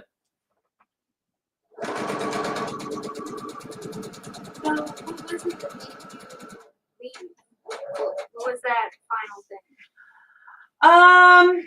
So when I got to 636, that was Chris. Of course, I love Chris, and Chris is the reason that I went there. And Heather, that's her name, right? That was that dumb bitch's name. Those were the department managers. I got there the week before Easter. I feel like I did the math, and in the 12 weeks that I was there before I put in my notice, I saw them combined a grand total of 12 weeks. The time that I was there, they were both out half of the time. Chris kept getting put on, oh God, what is it called? He kept getting exposed to Corona. That was when, I don't know what the deal is now, but then it was 2 weeks. If you were exposed, you had to quarantine for 2 weeks before you could come back. And then like that happened, and then he had like some vacations and blah, blah, blah. And then Heather just wouldn't come to work. And nothing was ever done about it. There were a couple of times where she claimed she was sick, but then there was also this like period of time where she just, she literally was doing like no call, no shows. And this was the assistant bakery manager. And they never fired her. And then she got caught stealing time. She literally forged her time clock. Like she lied by like 3 hours. She claimed that she didn't. Oh. She claimed that she forgot to clock in and out one day, and like for her lunch and all of that. And the time that she gave, and it's funny because I inadvertently was the one who busted her on this. She was constantly running late. So Chris, like, so she works on Wednesday and Chris is off, and then Chris works on Thursday and she's off. So it's me and Chris on Thursday, and Chris gets a text from her saying that he needs to adjust her time card because she forgot to do literally every single punch the day before. And she says, like, all Chris said was that, oh, she says that she got here at 6. And I was like, dude, she was like 12 minutes late. So this pisses Chris off. And she's been terrible the entire time. So he's looking for a reason to get rid of her. And he goes into the video feed. And she lied about all 4 times. What time she came in, what time she left, and what her lunch times were. And all told, it added up to, I think it was 2.5 hours. That she just, yeah. And Brian Jewell was notified of this. He came in. He basically, you know that Steven got fired, right? Yes. So basically that same thing happened where Brian Jewell came in, talked to her, and said, well, I don't know what we're going to do about this. And, you know, with Steven, basically 2 days later, he was fired. So he comes in and talks to Heather and is like, no, I know that you were stealing. This is my proof. Chris literally saw in the paper shredder a bunch of stills from the security camera. So obviously he showed up with like the timestamps, blah, blah, blah. So, you know, he pulls out, I don't know what we're going to do about this, and leaves. And then she proceeds to not show up to work for the next 2 weeks. And then she comes back and she still has a job. And nothing ever happened. Nothing ever happened with that. So meanwhile, we end up with a period. So this is in July, I believe. Fast forward to August. Chris has to go on another 14-day quarantine and right into a vacation. So Chris was out for 21 days straight. And then during that time, she also didn't show up for a straight 2 weeks. She just called out every single day for 2 weeks, I think. Yes, because she said she had a fever, so she wasn't sure if she was going to come in. And then it just went from there. We didn't have any part-timers at that store. We had one girl out on oh no, she was back. But like we were already kind of short on decorators and short on staff in general. We had no part-timers to fill in the extra time. And then we are losing, what would that be? About 300 manager hours over that 3-week period. 250 manager hours over that 3-week period. And not once did they get us any assistance. And we were not allowed to take overtime. So that was pretty much my final straw. And then I had one day, I had a Saturday where I had 2 wedding cakes and the usual number of orders. So obviously this was a day where I should have had 3 to 4 decorators. I was the only decorator. And they knew that I was going to be the only decorator going into that day. The decorator who called out on Saturday actually called out on Friday, told us on Friday at like 8 a.m. that she was not going to be coming in for the next shift. She couldn't find a sitter for her baby. So they had a full 24 hours to find somebody to come in, which already we were kind of screwed because there were only two of us, but they had 24 hours to find somebody to come in. The piece of shit store manager there was literally telling me that I needed to find somebody. Like, what the fuck? You need to find me a goddamn manager and have them find somebody. That's not my goddamn job. And then they never found anybody. So I had to work that shift all by myself. But here's the fucking kicker on this bullshit. We did have another decorator that day. He was clerking. They could have found literally anybody in the whole fucking region to come in and clerk, and they wouldn't do it. So the other decorator just had to like watch me drown all fucking day. And that day was that bullshit employee appreciation day where Brian Jewell went around to all of the stores and told us how well Publix was treating us. And I had to stop in the middle of that. Yeah, I had to stop. I was 13 hours into my shift and I had to stop dealing with that wedding cake in order to have Brian Jewell tell me how well Publix was treating me. Yeah. Yes. Also, you know, the whole shenanigans with that bonus we were given that ended up just being our regular evaluation pay raises early, and therefore a whole bunch of people got fucked over by it, right? I was one of them. How much did you get on it? Like 17 cents.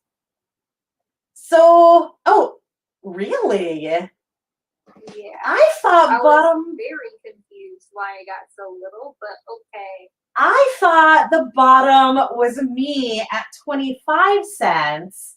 Oh, Kat, I actually had somebody respond to this story. Hey, Kat, that was terrible. But so what they did was they gave us all this, what they said was a bonus at the beginning of Corona.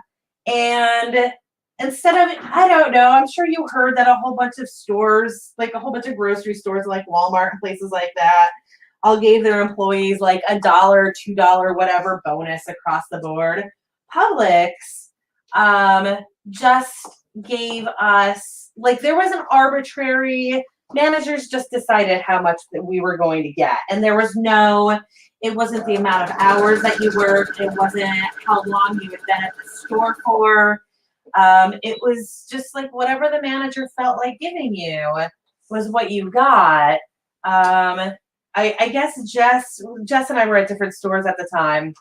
So obviously Jess had the same problem that I did, where my store manager just gave everybody in the store a 25-cent raise, which is nothing. I have friends at Trader Joe's who got a $2 raise. I got 25 cents. The other thing is that it turned out that it wasn't even like a bonus pay raise. It was just our regular, at Publix, you get 2 pay raises a year based on your evals, your valuations. And this was literally just everybody got their next evaluation pay raise at the same time. I don't know what Jess's situation is. She's about to say it, but my situation is we got that bonus pay raise in March, and I was due for my eval in April. So I literally got a 25-cent bonus for 4 weeks, which means I got $10. Meanwhile, some people were getting like $1, and that was a bonus that was like 6 months in advance. So like if you had already gotten your pay raise in March, you were basically doubling up your pay raises right there. But for those of us who were about to get our pay raise, it basically was nothing. So some people got like $10, and then some people got like $1,000. Just for no reason, just because Publix wanted to claim that they were doing something for us. And instead, they like didn't even, apparently they don't think that any of us are capable of doing math. Surprise, I can do math. So Jess, now I ask, how far in advance was that for you? When was your next pay raise supposed to be?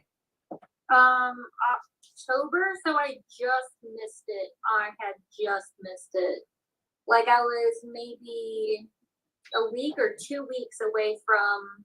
Oh yeah, like, so you're on the exact same cycle that I am. You get your pay raises in April and October. yes. Yeah, so Jess and I both got completely fucked by it. Yeah. Yeah. Sometimes. So yeah, so I'm not, if I go back to Publix, I'm definitely not going to be going there full time. I'm not going to give them that much of my life anymore. And I'm definitely not making enough money on writing to live off of, but I'm doing enough that I can have it as supplemental income, basically. Or I can have Publix as supplemental, whichever way that works. Yeah, and that's what I need in life. How's your store going? Who's your manager now? Stephanie. Oh, that's right. That's right. She's a pretty good manager, right? I've heard good things about her. She's pretty great, very chill, laid back. I haven't had an evaluation by her yet. So I feel like that'll tell me a lot. Yep. This is funny. I put in my 2 weeks notice. So you remember Justin, who was the ASM when I first went to your store, right? Who was it? Justin? I don't remember who that is. Oh. At all. But that's okay. He ended up being my ASM at 636 as well. So it was him who I put my 2 weeks notice into. I didn't deliberately do it that way, but by like dumb luck timing, the actual store manager who I hated, he was on vacation. So I turned it into Justin. And I didn't realize that Justin was also leaving that store in a week. So he was like, cool, whatever. Oh my God. He's like, you want to transfer to another store? And I was like, no. And he's like, cool, I get that.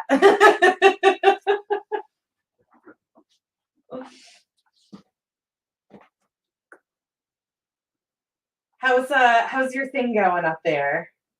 Your program, your Procreate. Slowly. Very slowly. I have no idea what I'm doing. I'm figuring it out.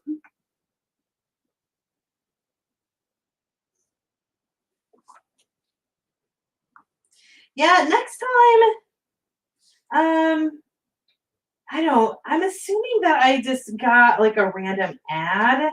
But if you ever see anything from you, Demi, about, a holiday sale or whatever on their classes, I feel like I paid $15 for that GIMP course, and it was totally worth it. So like if you're enjoying Procreate, but definitely having a bit of a struggle bus with it, I highly recommend looking up those things. I waited. They're one of those things where like they always list their actual prices as being like $80 or whatever.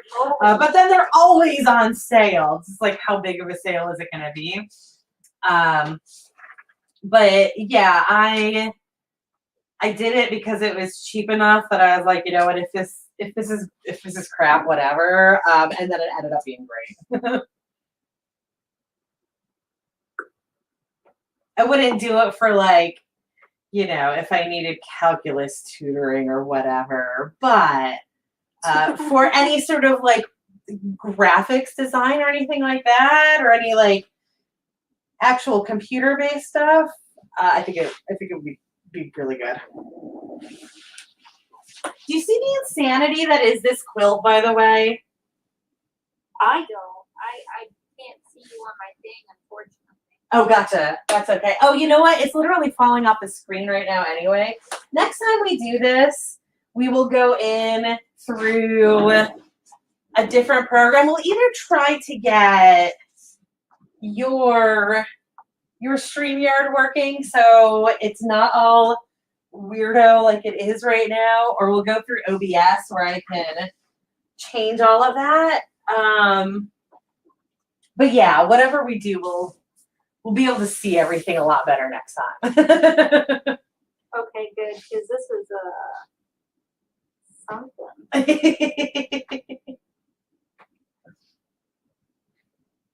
We're doing our best. We're getting to hang out. It's okay.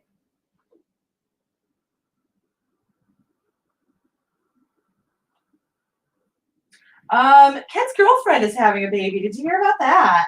I did hear about that through Ashley. I heard there was some kind of drama with it. I didn't quite all the catch what that was. Everything is nuts right now.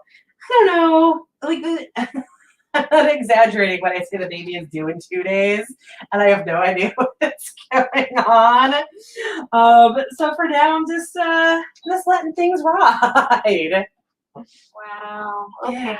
Yeah. 2 days? Like actually 2 days? Yeah. She's due on the 9th, I think. I'm pretty sure she's due on the 9th. I don't know. I made a reference to that the other day, and Ken gave me a really confused look, but then I explained better what I was saying, and he was like, oh, yeah. So I don't know if that was that I had the wrong date, or I don't know. It was weird, but like any day now.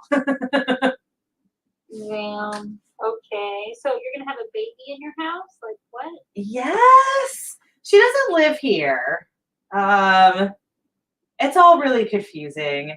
I don't really understand what's going on. I know that once she has the baby, he is going to stay at her place for some amount of time that like was initially like a month and is now maybe a week. I don't know, but you know, Ken. It can be hard to get straight answers out of him, and he changes his plans constantly. But you remember where his bedroom is in the house, right? Downstairs? Oh, yeah, the basement? Yes. So that room has been turned into a nursery, which is just really weird for me to say. I don't know why that particular thing is so weird, but it is. But that is a nursery. And his room is the room that was connecting to it. That was the library. Okay, yeah. So that is what's currently happening. I don't know where it's going from there. We'll see. I don't know.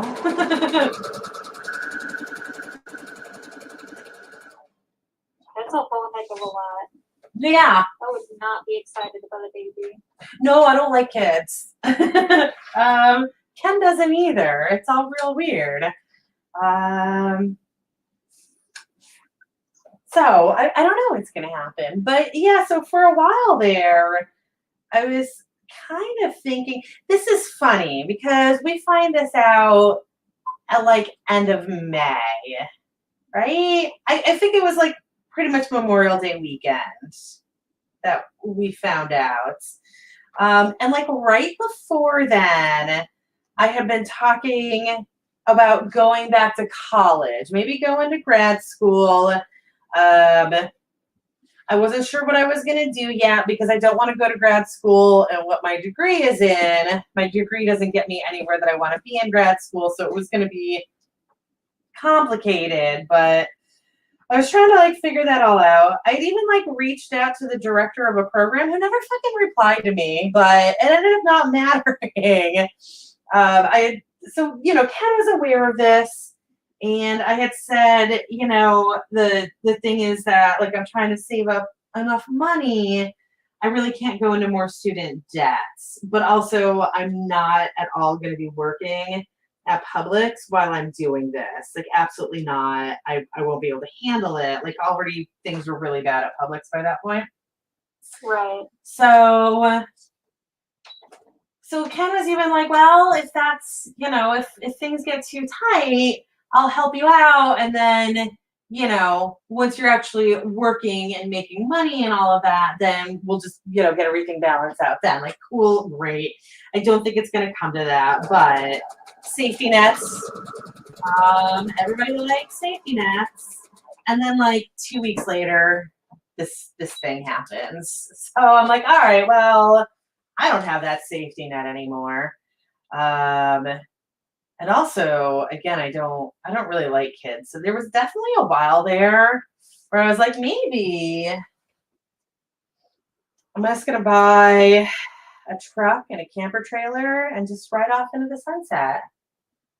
That sounds amazing. Right? Now, part of this plan was contingent on Grandma dying and me magically getting some of that money, which Grandma did die. Grandma was really old. Okay, so were you hoping that she would die before she actually died for it to like work out? Well, no. I mean, she died in October. But no, the problem is that I knew that the way that the will was set up was that it was going to be my mom getting half and her brother getting half. And I was like, I bet you not a single one of those fucking pennies is going to trickle down, even though they're like totally comfortable in their retirement. And this is my life. And Wow. like, I know this stuff takes a while, but so far nothing has trickled down. But yeah, so like if I had gotten a decent sum for that, and again, been saving up, I did have a good chunk of money in the bank at the time. Like maybe I could actually do this. Fucking live in campgrounds and just like go on goddamn adventures. I was even still at that point thinking about college because I was like, oh, I can even like get an address with one of my friends in Delaware who their schools are so much cheaper than Georgia's. And then in a couple of years, they do remote learning. And this would have been in like May, June when we all thought that things were gonna end by now. Here we are, but like obviously I don't think I'll ever have a problem getting a degree entirely online at this point. So that was still like bouncing around in my head, and then things just got so bad at Publix that eventually I was like, I can't. I got to get out of Publix before I do anything else. So Right. This ruins those plans, but I got to take care of, like, I got to take care of my mental health first. Right. Oh, Lord, I spun this. Damn. That was a roller coaster. That was my life the last couple of months. And like, this is my home, my name is not on the deed to the house, but that's only because my credit is messed up. There was never like, this is Ken's home and I am living in it. This is our home together. And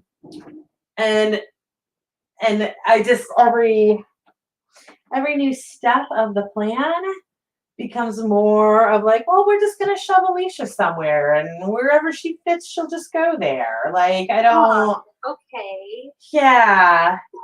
There's definitely like, Ken doesn't have a car that a baby can go into. And a whole bunch of people were apparently like, well, just take back the Honda from Alicia. Like, that's not. Also, I'm just going to keep saying my actual name, even though, like, hi, I'm Chloe, but I'm also Alicia. But yeah, so I was like, oh, well, now I'm seeing exactly what people think of me, and this is great. So it's been rough, but I just got to keep on doing what I'm doing and not stress about the future and just like do everything I can to make sure that, you know, if things come to pass, that I'm ready for them. That's pretty intense. Yeah.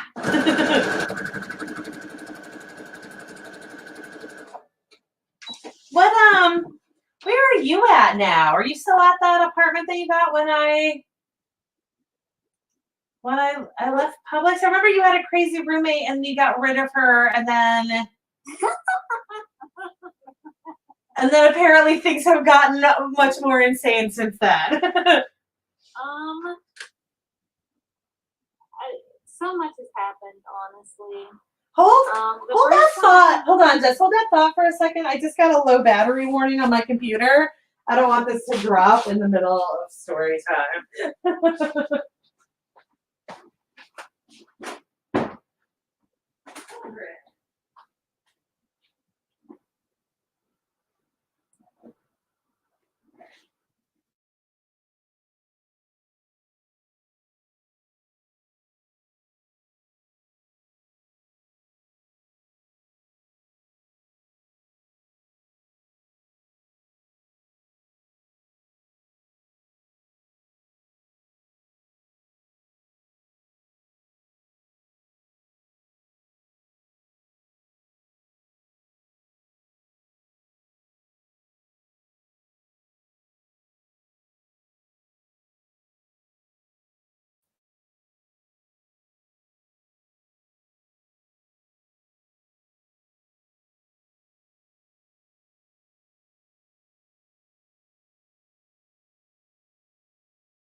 Let me get us back in here. Okay, I'm back. I'm sorry. My connection just like dropped for a second. So give me just a second and I'll get Jess back in here as well.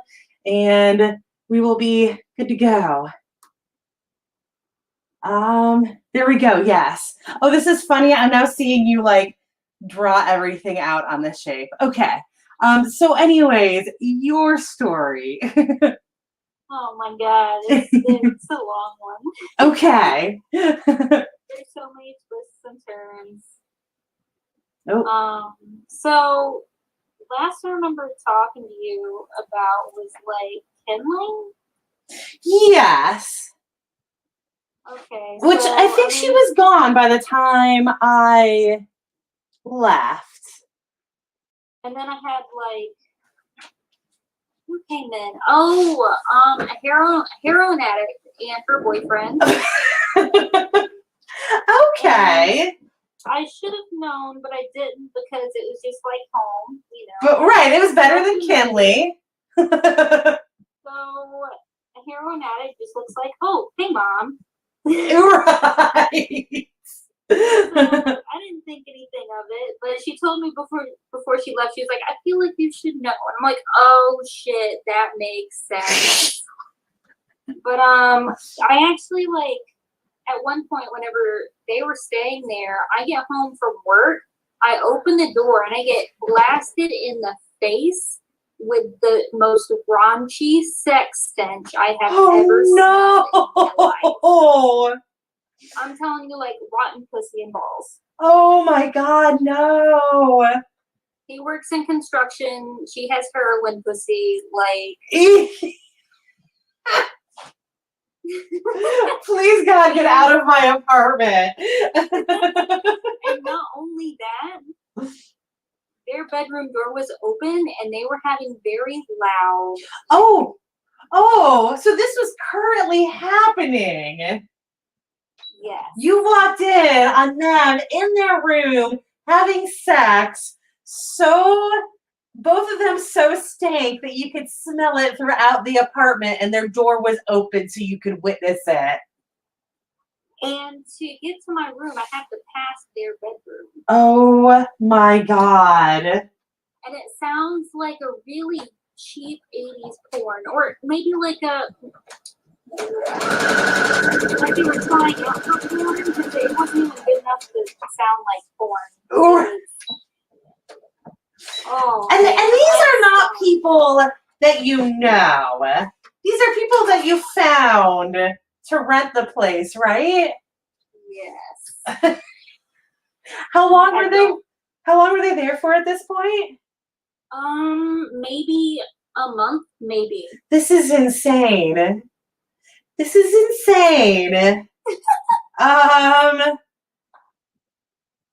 Yeah.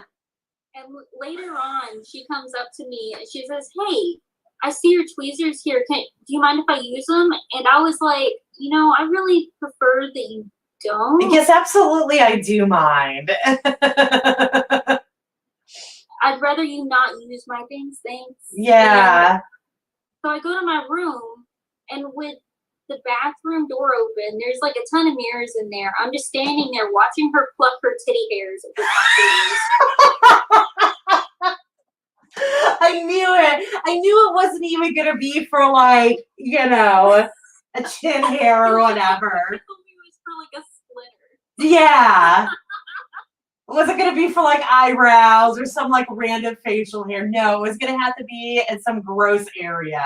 Right. And I'm standing there right behind her, just watching her do it. Oh my God. And she never sees that I'm watching her. And then he at some point is like, "We need to have a conversation," doing the whole alpha male bullshit thing. And I'm like, you know what? Sounds great.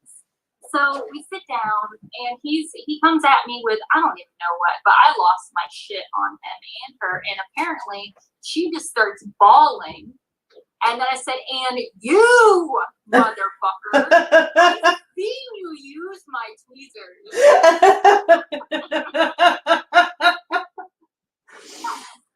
Oh. I can't even imagine being somebody who literally is living with a stranger, and I still think it's okay for me to leave my door open while having sex, but somehow that roommate is the one who is doing wrong things. And also apparently smoking heroin or shooting up heroin. I don't know why I assume smoking, but I guess because that's what I know, but. I guess I give everybody the benefit of the doubt with heroin, and I hope that they are smoking it and not shooting it. Yeah, same. She actually gave me pills. What was that? She gave me a few pills just to have. She's like, "Here you go. These will help you sleep." And I'm like, "Oh, okay." What were they? I don't fucking know. She didn't fucking know. Oh, I just assumed they'll help you sleep. Did they not to peg myself for exactly what I am, but did they not have codes on them?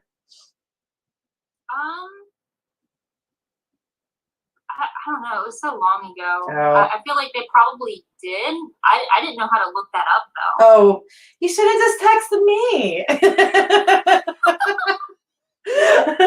Also, you can literally these days, back in my younger days, you had to have a whole fucking book for that. But these days, you can literally just say, you can just I don't know why I know this off the top of my head, but one of the pills I have that I believe is just aspirin or ibuprofen, but you can literally just put in white pill IB 725 and it'll tell you what it is. Oh. Yeah. Yeah. The world's gotten easier with the internet. Okay, so how long did they stick around for? Or did you leave? Or are you still living with them? They left eventually. I don't remember how far in, but it was to a point that we had that big like falling out. It was like everybody was mad. Like me and dude were like determining who's the alpha male. Like, motherfucker, it's me. Yeah. Yeah. You're staying at my home. Right, I was gonna say your name is on the goddamn lease, so automatically it is you. Submit. So after a while they decided to go because I think they inherited a house or something. Okay. And then I had to find another person because my lease wasn't up just yet, and I wasn't ready to like break the lease because I wasn't trying to spend that much money. Legally, I didn't know how to get kidney wrapped up, and it just seemed like too much drama for me to handle rather than finding somebody else. Mm-hmm. Because I didn't even know where Kinley went at that point. Which is kind of disappeared. Which is good, right? Yeah, no, I really didn't mind it. She was psycho. She really was. So then I ended up getting some dude, and he had kids, which seems weird that I would be okay with that. Was this like every other weekend dad or like full-time dad? Okay, so it was supposed to be like only on school holidays. Okay, I like how this is starting. And then COVID hit. Oh. And now they live with me. Oh my, oh, so they are still there. So you are living with a family of what, 3?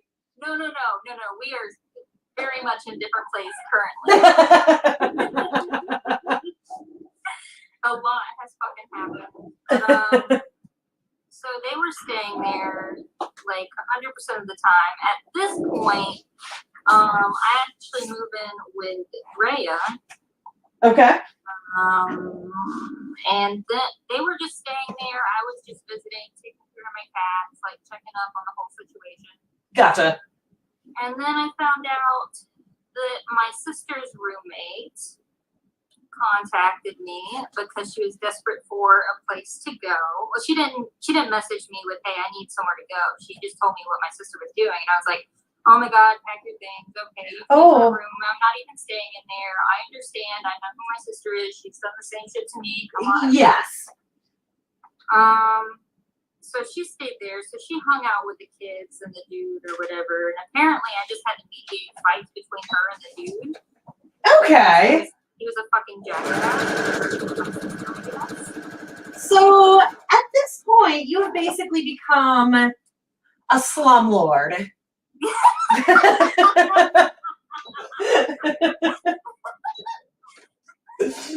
Am I incorrect in that statement at all?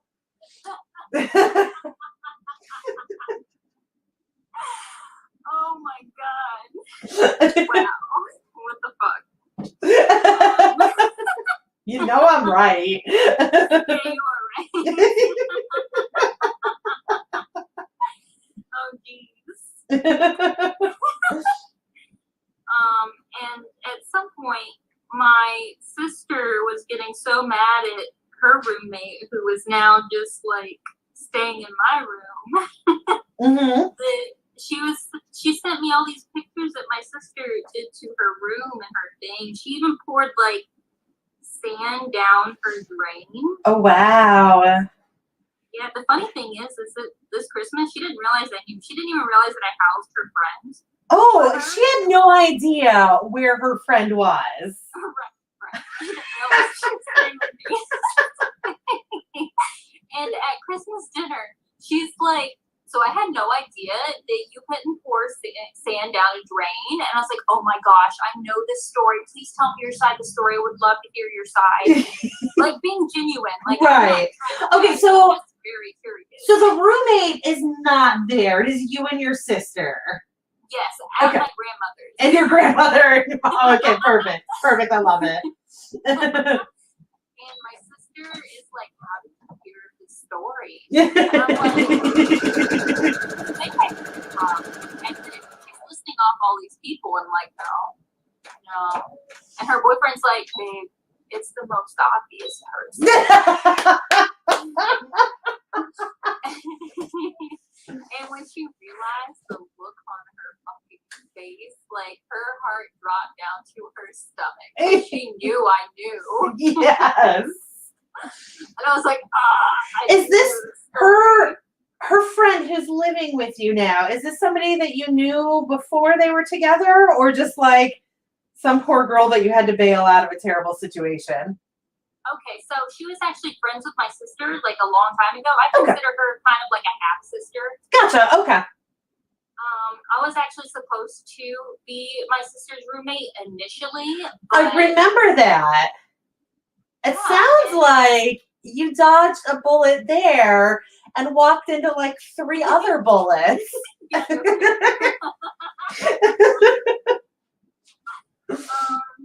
I'm glad I just had all this conflicts with not my sister. Right.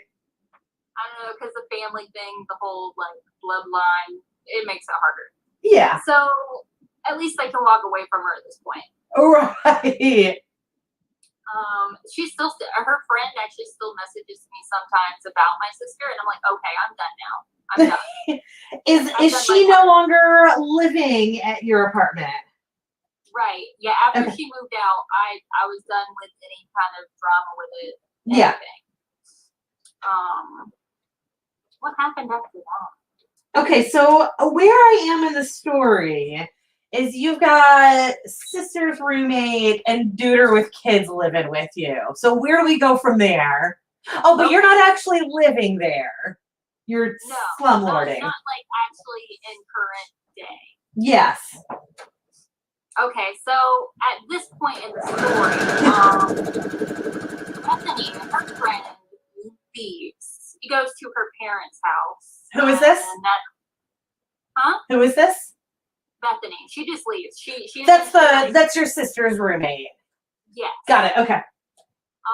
And then not too long after that, the dude did something. I heard rumors about him wanting to leave, and then I messaged him and I was like, hey, if you would just let me know if you're even considering leaving so I can like get my shit together financially. It would just be appreciated. Are you just at Publix now? Your mall job is done now, right?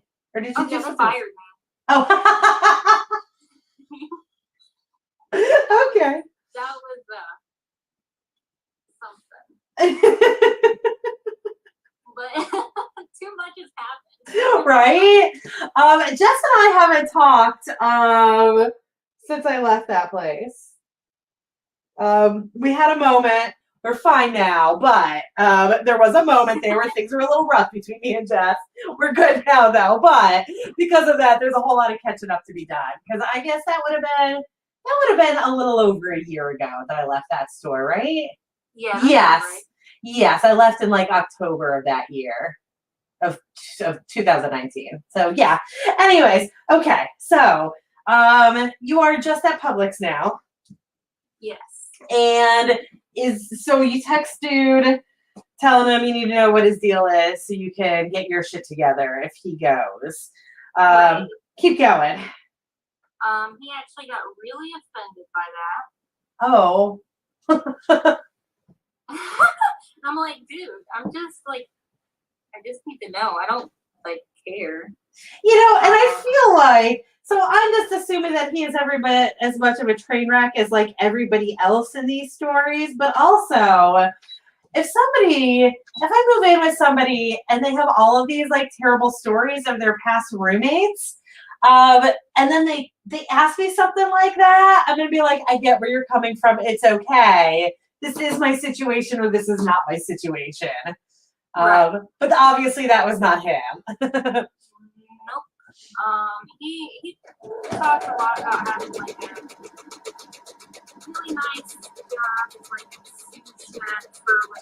Mhm.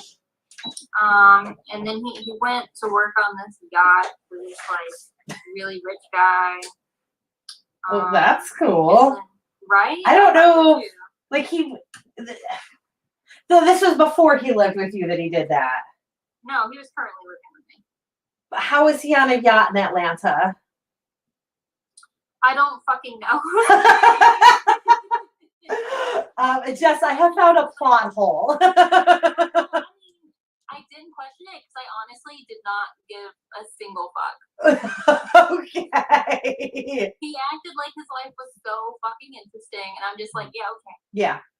For anybody listening, just for clarification, because I realize that like if you don't live on like the East Coast, this might not make as much sense.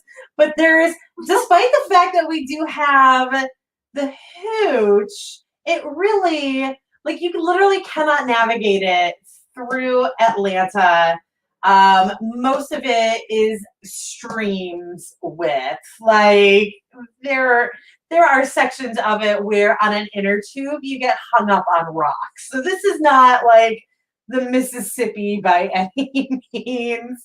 And we are probably about a 2 hours drive from the ocean, right?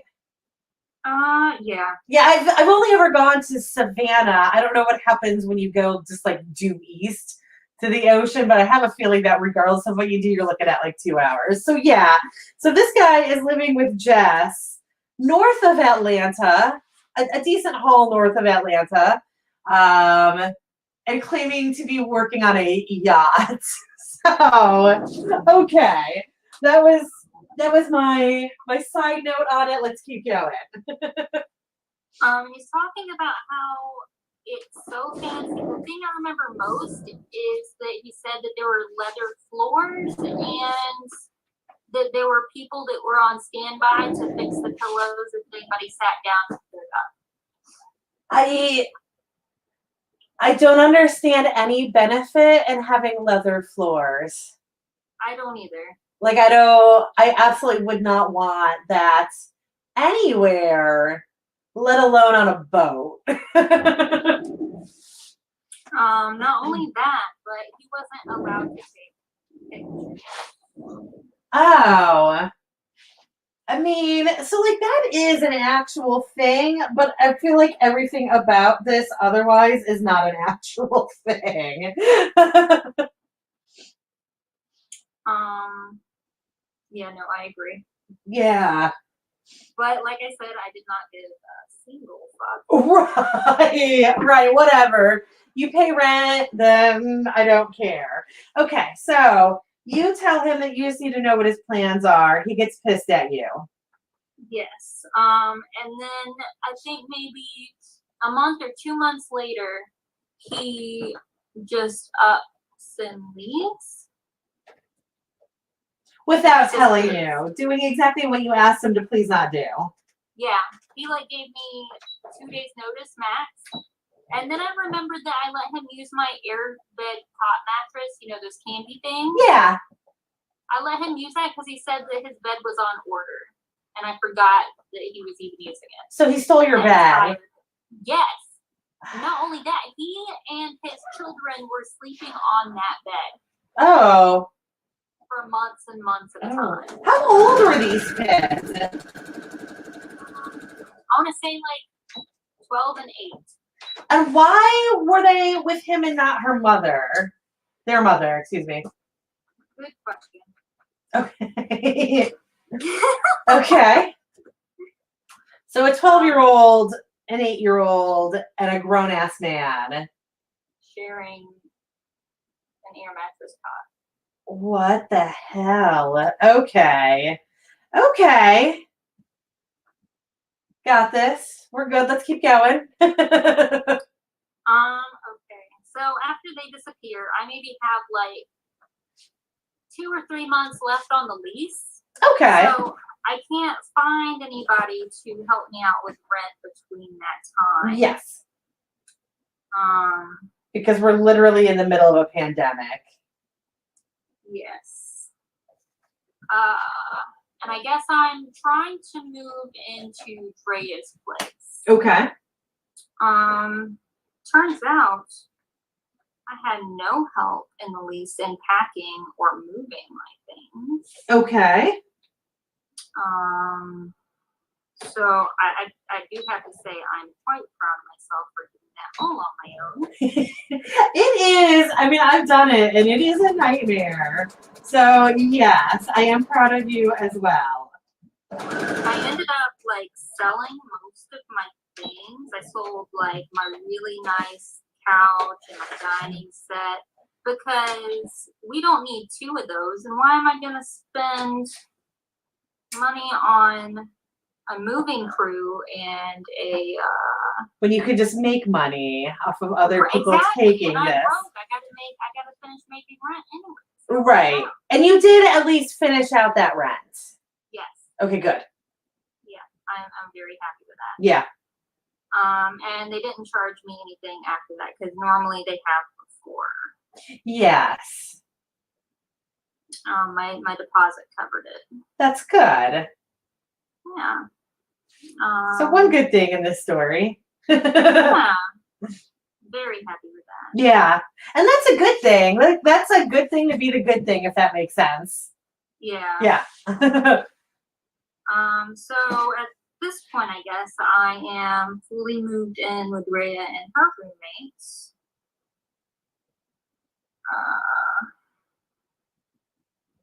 And I'm sure we've all seen this coming, been waiting for this moment. If you can feel where this is going. Yeah. Shit hits the motherfucking thing. Yeah. Because she's psycho, but you knew this already. I mean, yeah, but I just had to do my thing. I had to. Again, for anybody listening, this is why Jess and I didn't talk for a chunk of time.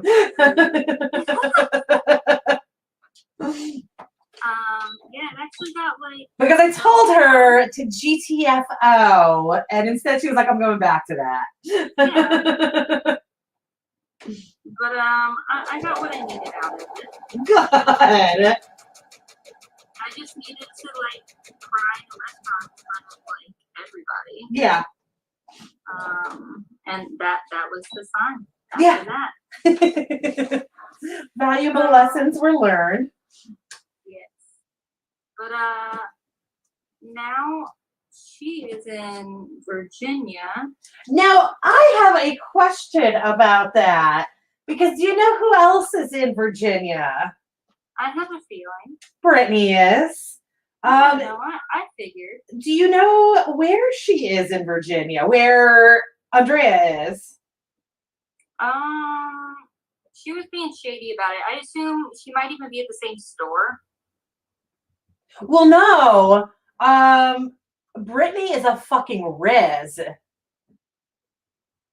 Brittany transferred to Richmond to be a Riz. Oh, so they like, wow. Yeah. I think Richmond is where she is at. And she is there as a manager or as what is she there as? Assistant manager. Okay.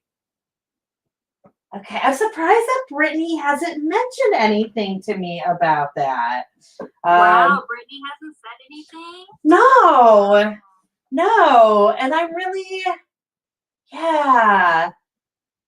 That's curious, and I feel like I'm gonna have to ask Brittany about that. How funny. When did that all happen? She left like around Thanksgiving, and damn, I had a reason to be thankful. And where are you now then? I actually took over her lease. I'm in her place. She left. Okay. And the people who are there who are living with her, you like them? I love them to death. Awesome.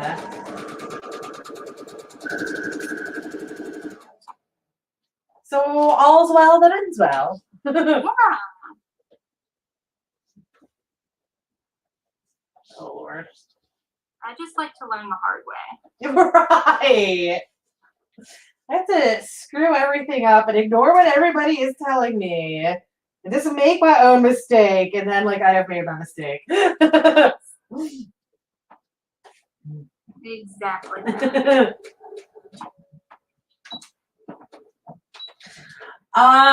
So is Glenn gone yet? Yeah, he just left. And who came in? We don't know yet. Oh. Yeah, his last day was Christmas Eve. I found out that I don't remember when I found out that he was, oh, I think I actually found out from Ashley at her virtual Christmas party that he was going. And the funny thing about that is that I was like, oh, is he quitting because of the new hair color policy? Oh. And Ashley just laughed in that Ashley way of hers. And then like the next day, 2 days later, she's like, oh my God, I'm at work right now. And I just saw this paperwork about the new hair policy. And I had no idea what you were talking about the other day.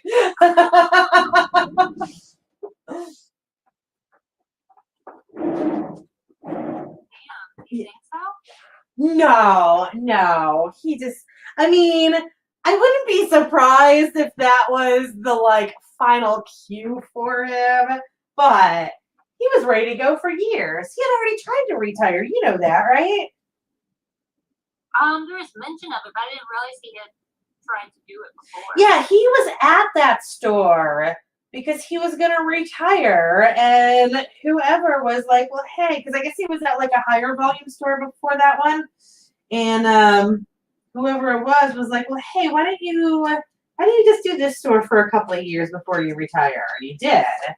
But yeah, he was always 1 foot out the door.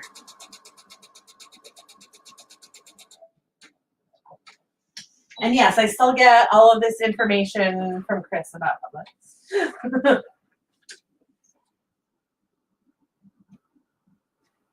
So are you still doing the painting and all of that? I do during the warmer months because I can only really paint whenever I'm like outside and Okay. it feels nice outside. Which it doesn't right now. Actually, Which it doesn't right now. Right. So that's actually why I wanted to try this whole Procreate. Well, that makes sense. So I didn't want to go like feels like an entire year without doing art. Right. So what you've done is you've shaded completely over her, and now you're shadowing what you've shaded? Is that what's going on? Yeah, like I blocked out the color, and then I moved her picture on top of all the other ones, but like changed the opacity. That way I can see where all her shading is. Got it. I'm going to go back in and kind of add some shading to it. I don't know how this is going to turn out. I'm just learning right now. No, that's fair. That's fair. I think that's a good strategy. I only ever do photo manipulation. I never actually create, just because of who I am. It's not any specific reason why. But now, like with doing the book covers, I feel like I'm kind of getting to a point where I might have to do a bit of that just to like keep my book covers to market. And of course, that was why I took that class to begin with. So unfortunately, I do think I need to like start boning up on these skills.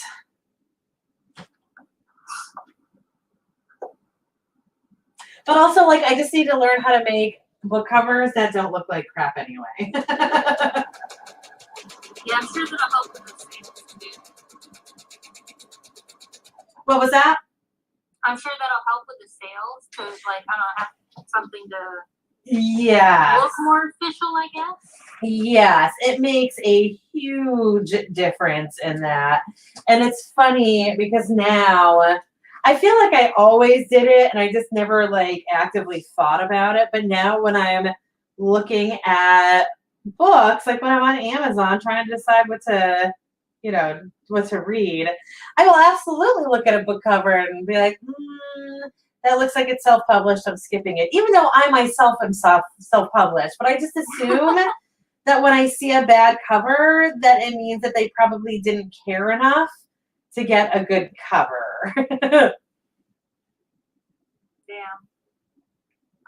And I'm still working on that Demon Romance series that I was starting. Woo! Yeah, I'm working on the 5th book of that series now.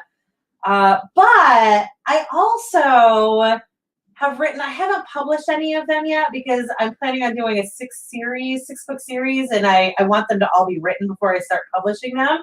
But I've written 2 alien romances. What? Yes. This is a thing, and making the covers. Sometime when I have like my computer in like a good position to actually show stuff off, I'll show you the cover for my first alien romance because it is insane. I had a blast making it. It looks like the dumbest damn thing ever, and it's like perfectly to market. Like it is exactly what every single alien romance book cover looks like. So I feel like part of my motivation for doing alien romance was just to like be able to do these totally bullcrap covers.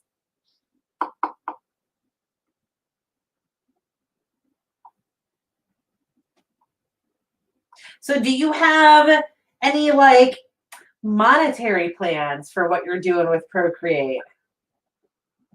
What do you mean by that? Like, do you have any thoughts of like making money? Like, do you have like a business direction to go with, or are you just doing this purely for your own entertainment? I mean, I would like to have art as an income. But as far as I've seen, like with I tried putting some of my stuff on eBay, which I got way too excited, way too fast. Why did you go eBay and not Etsy? Because Etsy scares me for some reason. I don't know. I thought eBay would be like dipping my toe. No, Etsy is where you want to go. I am unfortunately banned from Etsy. It's okay. It's NBD. But if you are selling art, it's absolutely Etsy that you want to go with for that. Okay. Yeah. And they're easy. They're easy. Don't worry about me. But yeah, I recommend that.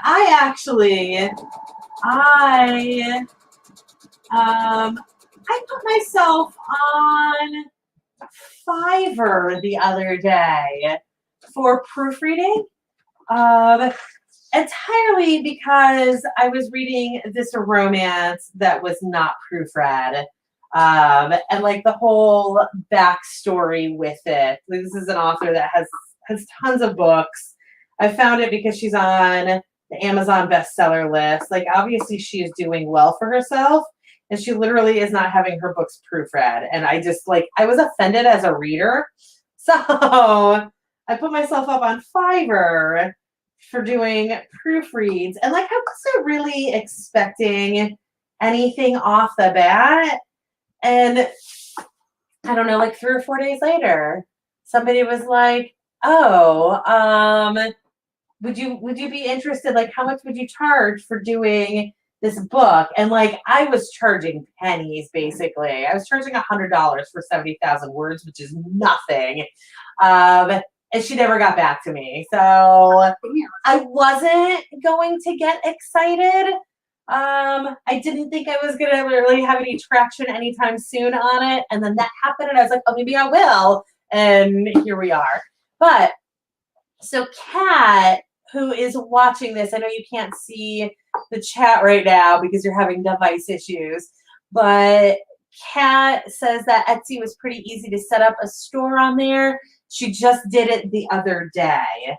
So there's words of encouragement. I was on Etsy and like, oh, sweet Jesus. I was on Etsy before I lived with Ken. So we're going back like 8-9 years.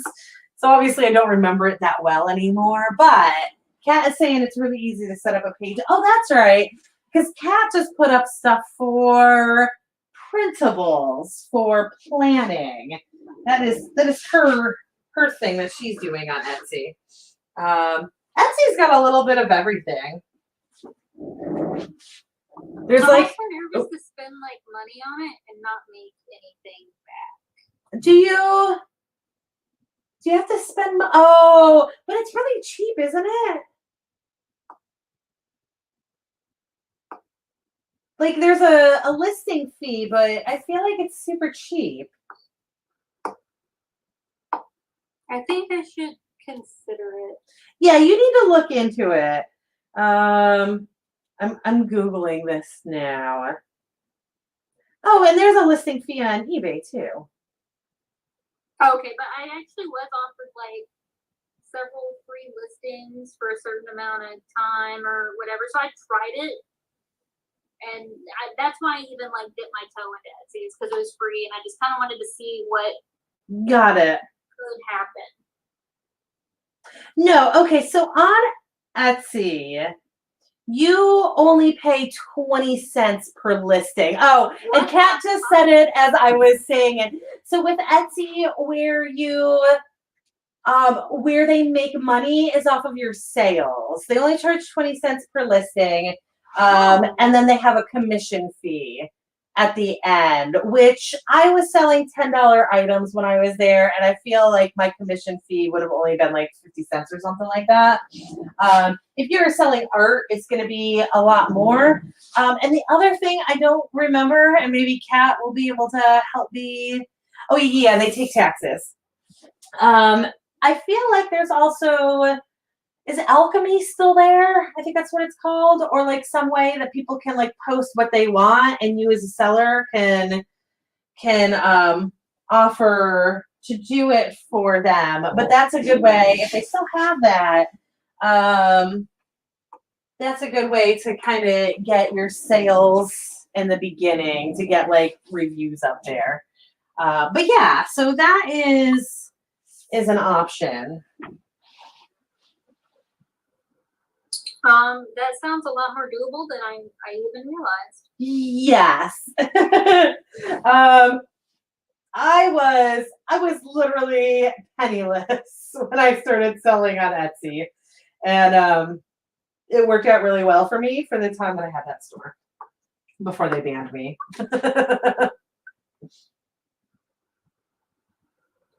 Yeah, I thought that I had sold like 2 of my pieces like immediately. I listed them as like 200 each. I was offered like 660 for one and 550 for the other. I got so excited, and then they asked to include a gift card. Oh, Yeah. So that is the scam that they're doing on eBay now. Got it. Yep. Yeah. And so now the only offers I get are people who want gift cards. I've never sold on eBay before, but I'm not surprised about that. Oh, it's raining outside. I love when I say things like that. It's raining outside, like as opposed to raining inside. Are you using a shelf? What was that? What did I just see up there? Are you talking to me? Yeah. Am I using a what? Like a dresser is the word that I was trying to say, and I said the wrong one. I glanced up and there was just like something real weird on the screen, and I didn't know what it was. You can see my screen, right? Yes. And there was something black and white on top of the image for a second that, at my like quick glance of it, looked like a dresser or something. I don't know what it was though. It was that. I don't even have a dresser. No, I don't. I have no idea what it was. Don't mind me. Mm.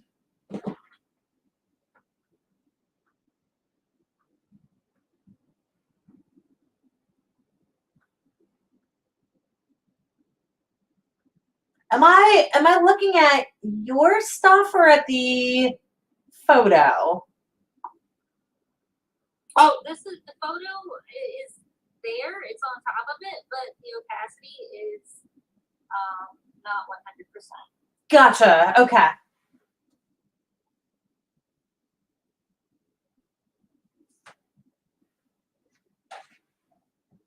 I use that technique a lot as well.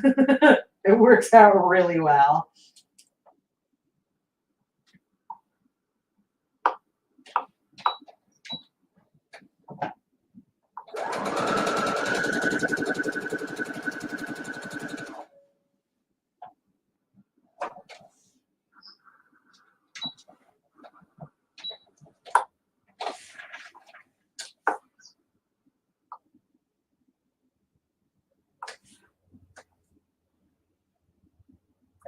Oh my gosh, it's 4 o'clock already. I ran like a whole hour later than two. So Ken is home. So I feel like that is a sign that I need to stop what I'm doing and go like do other stuff. Okay. Yeah.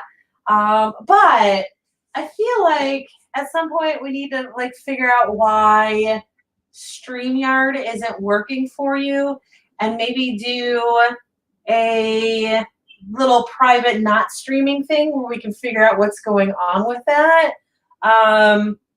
So I don't, are you working tomorrow? I'm not actually. Okay.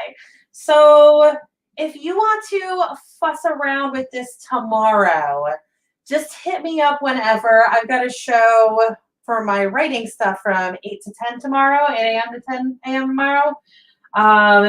And after that, like if you want to do another Crafternoon tomorrow from 1 to 3, we can. But I want to like fuss around in advance so that we can get our screens to look right. Cool, that sounds good. Okay, awesome. So I am going to end this stream and I guess I'll hit you up tomorrow. I'll hit you up around like noon, 12:30, and we'll see if we can get everything to work for that. Okay, is there something I need to do to be off of the screen so not just like let's No, I'm gonna end broadcast and you can go. Ken. Yes. I want to say hi to Jess. You can't see Jess. She's doing art right now, but Hi, Jess. Ooh, that's looking really awesome. yes, it suddenly is looking awesome. Okay, Jess, so I am going to just end broadcast and that will kick us out of streaming. And then from there, you just end the program. Okay. All right, so I will see you tomorrow. And anybody watching, I will be on 8 to 10 on Word Stitch for the regular write-in. And then I'll be back here 1 to 3-ish for another crafting session. See you later, guys.